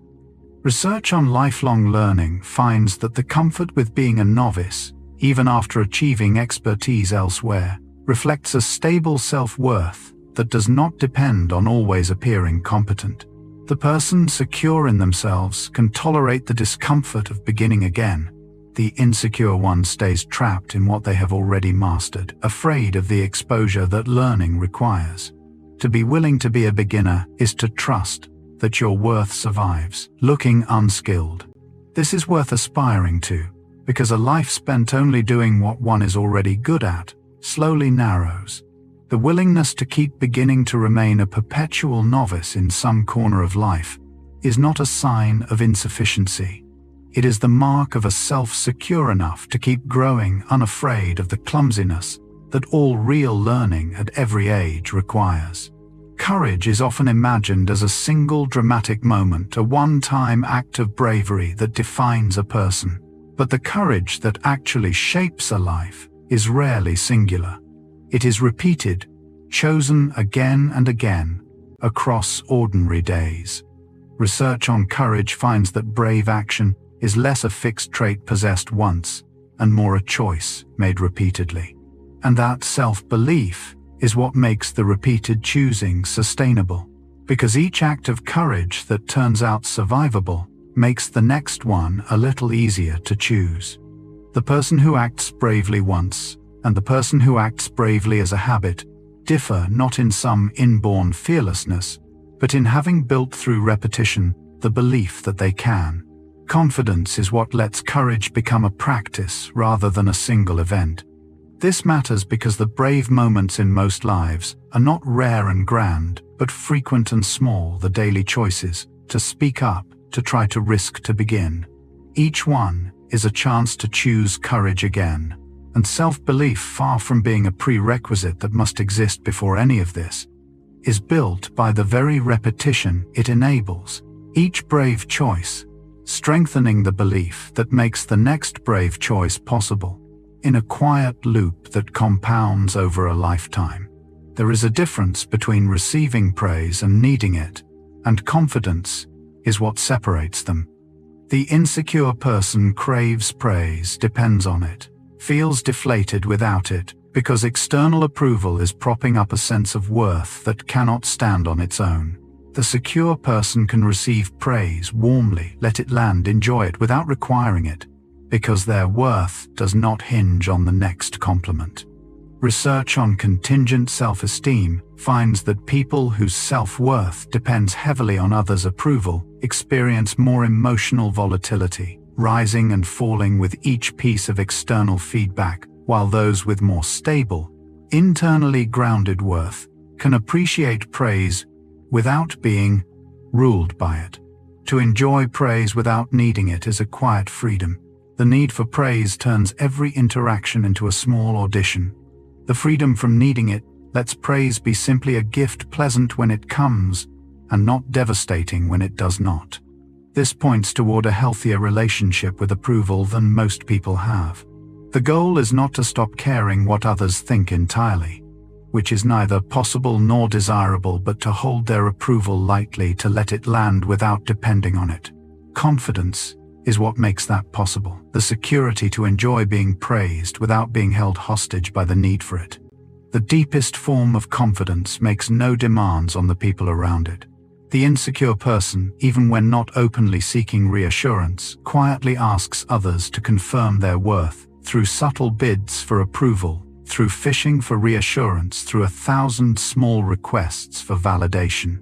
The truly secure person asks nothing of this kind, because their sense of worth is settled internally and does not require external confirmation to stay intact. Research on self-esteem finds that secure, non-contingent self-worth frees people from the constant need for external validation that drives so much anxious social behavior, allowing them to relate to others without the underlying demand to be reassured.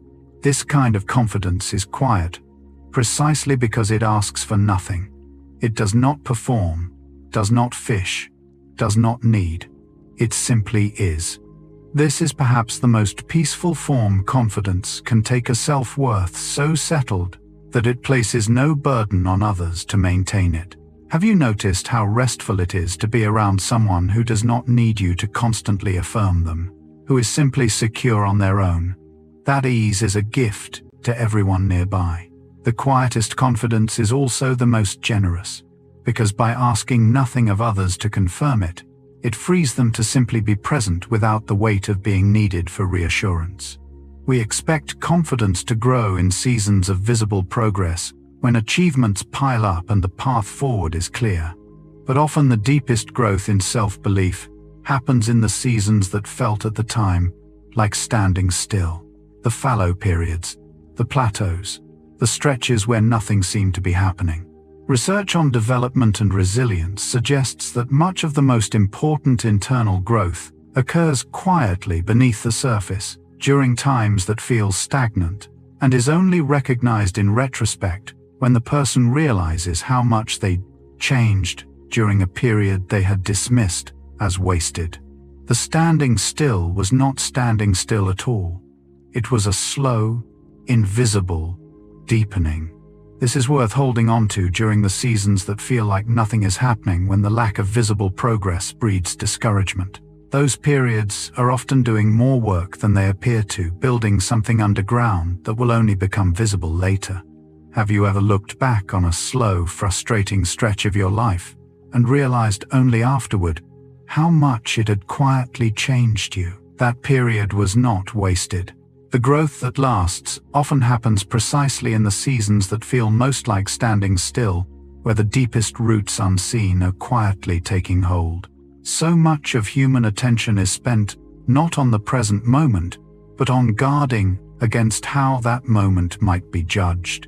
A person in conversation is half listening and half monitoring how they are coming across. A person at a task is partly working and partly bracing against criticism.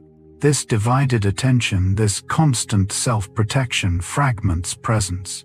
Research on self-consciousness finds that the preoccupation with being evaluated pulls attention away from the present experience, diminishing both performance and the simple richness of being there, while security allows fuller presence. Confidence in this light is partly the freedom to stop guarding, to lay down the constant vigilance against judgment, and simply be in the moment, undivided. The person not bracing against evaluation has all of their attention available for the experience itself. This points toward one of the quietest gifts. Confidence offers not success or achievement, but presence, the capacity to be fully here rather than half here and half defending. Have you noticed how the moments you remember most vividly are often the ones where you forgot to worry about how you appeared? That forgetting was presence, and presence requires a kind of security, the trust that you do not need to guard yourself every moment. Confidence is in the end partly the freedom to simply be where you are. Long before anyone speaks, something has already been communicated. The way a person enters a room, holds themselves, meets or avoids, eyes, occupies or shrinks from space, transmits a sense of their confidence that others read instantly and largely unconsciously. Research on nonverbal communication finds that people form rapid impressions of confidence from posture, movement, and bearing alone, often within moments, and before any words are exchanged, and that these impressions shape how the person is treated thereafter. The body speaks first, and fluently in a language everyone reads without realizing they are reading it. By the time a word is spoken, a message about confidence has already arrived. This is worth understanding, not as pressure to perform a false confidence, but as awareness of how much the body conveys on its own. The way you carry yourself is already saying something before you decide what to say.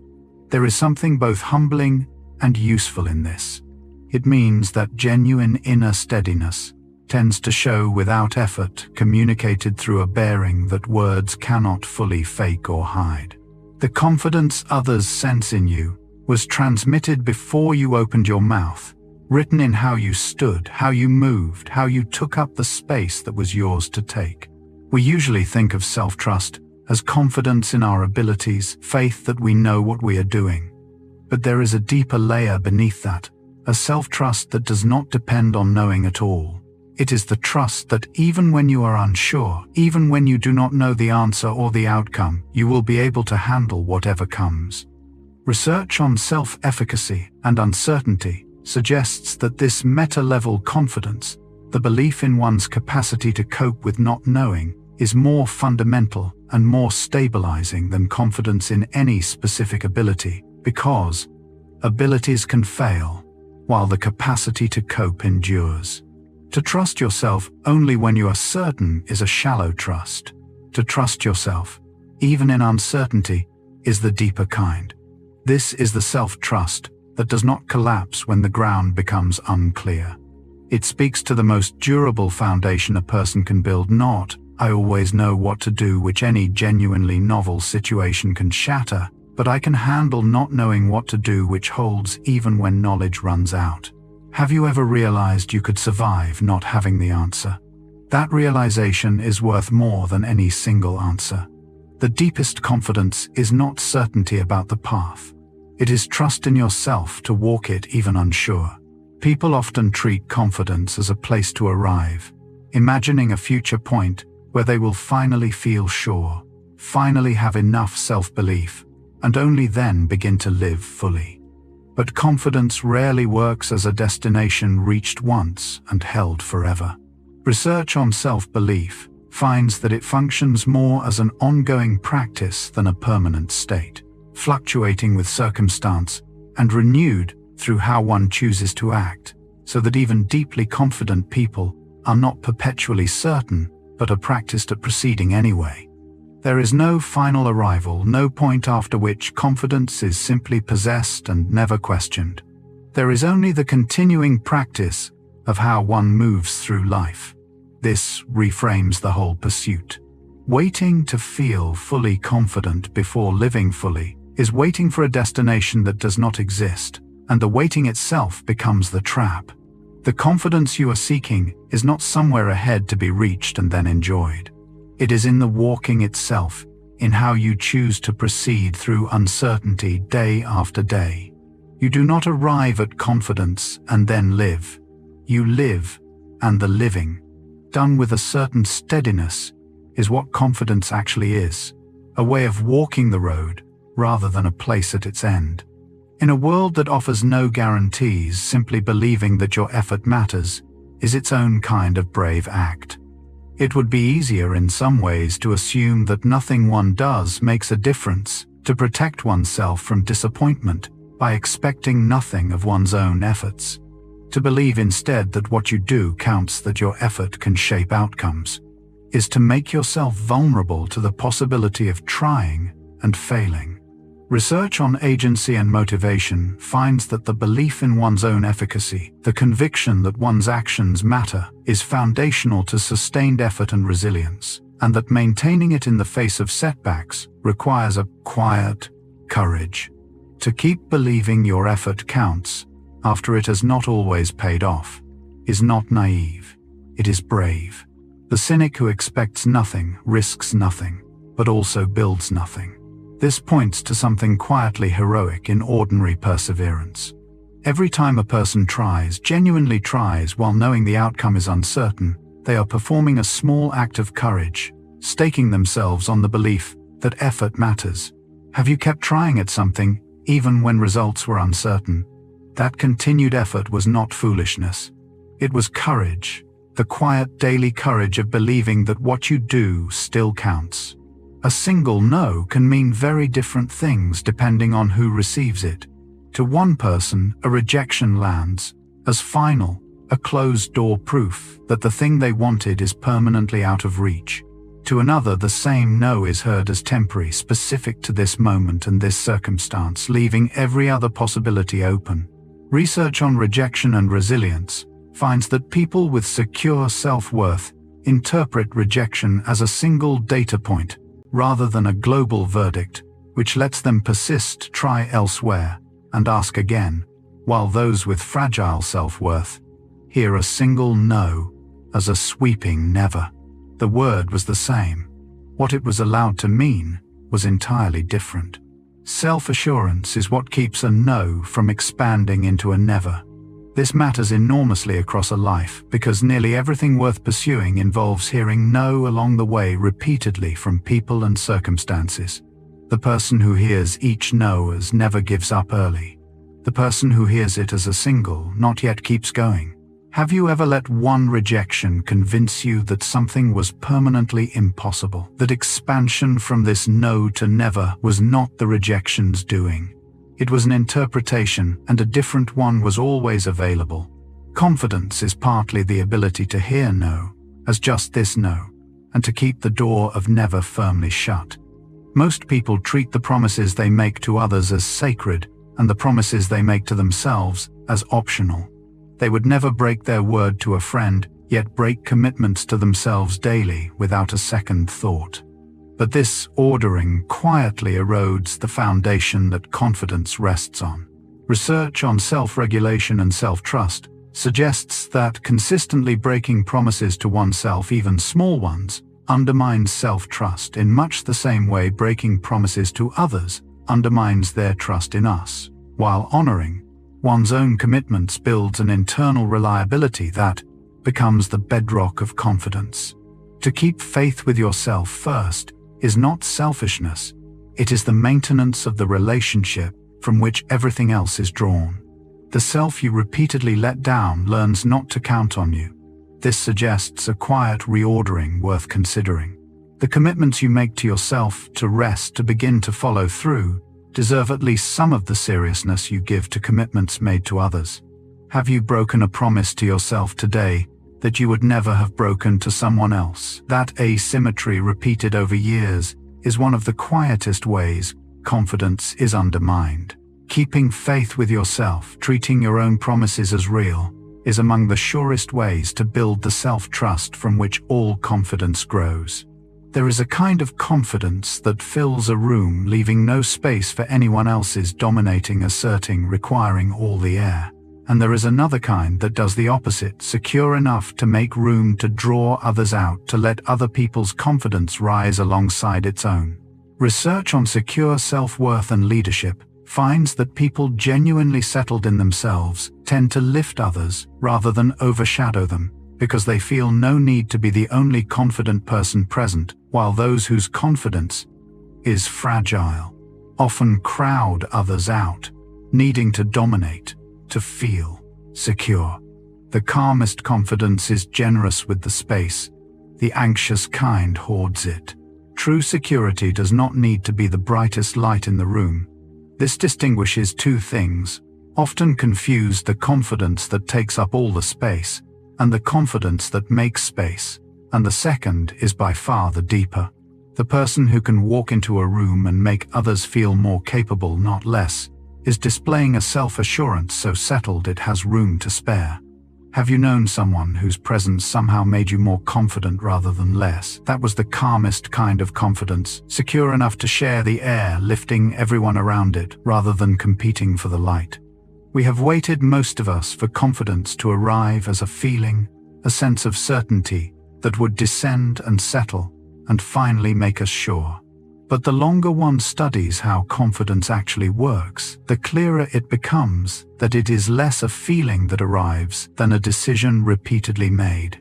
Research on self-belief and agency suggests that confidence functions more as a chosen stance, renewed in each moment of action, than as an emotion passively received, which is why people can act confidently before they feel confident, and why the feeling so often follows the decision rather than preceding it.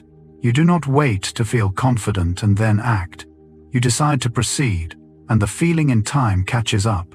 The decision comes first. This is finally the most empowering thing about confidence, because a feeling cannot be summoned at will, but a decision can always be made. You can choose in any moment to act as though you trust yourself, to proceed despite uncertainty, to renew the decision once more. The feeling is not within your control. The decision always is, and confidence in the end lives far more in the deciding than in the feeling. We imagine confidence is forged in moments of victory, in the triumphs and the wins. But the deepest, steadiest confidence tends to settle somewhere quieter, in the stillness that comes after a person has endured something hard and survived it. Research on resilience and post-adversity growth finds that the most durable sense of one's own strength often emerges not from success, but from having weathered difficulty and come through in the quiet aftermath, when a person realizes they made it. The triumph thrills, but it is the enduring that teaches the deepest lesson, that you can survive, that you are sturdier than you knew. The confidence born in the quiet after hardship is the kind that does not easily shake. This is worth knowing, especially in the hard seasons themselves, when no triumph is anywhere in sight and survival is the only available victory. That enduring, unglamorous as it feels, is building something that no triumph could. Have you come through something difficult and found yourself afterward quietly stronger than before? That strength was not given by any victory. It was earned in the enduring, and it settled into you in the quiet, after becoming the deepest and steadiest kind of confidence there is, the kind made not of winning, but of having lasted. After all the research, all the mechanisms and findings, confidence may rest on something startlingly simple: the quiet belief that one is allowed to begin.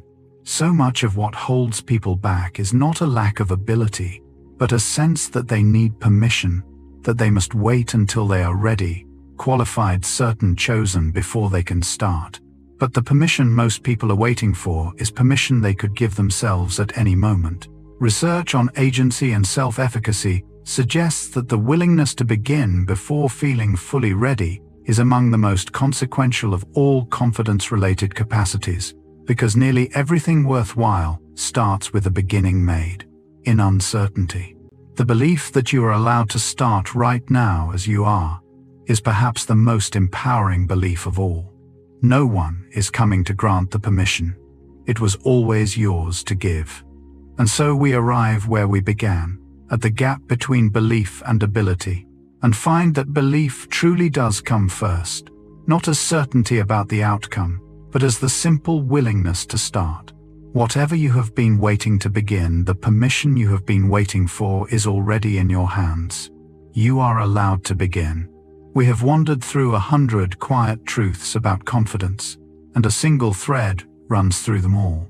Confidence was never certainty, never the absence of fear, never a feeling that arrives to make us sure. It is something built through small kept promises and survived failures, through the willingness to begin badly and to be a beginner again, through how we speak to ourselves in the dark and how we read the setbacks that find us. It comes before success, not after, the trust that lets us act while still unsure. And it settles deepest, not in our triumphs, but in the quiet after we have endured. Whatever you are standing at the edge of right now, the belief that would carry you across it is not somewhere ahead, waiting to be earned. It is a decision available to you in this moment, renewed each time you choose to proceed. You are always allowed to begin. Thank you for letting me keep you company tonight. Sleep gently, and until next time,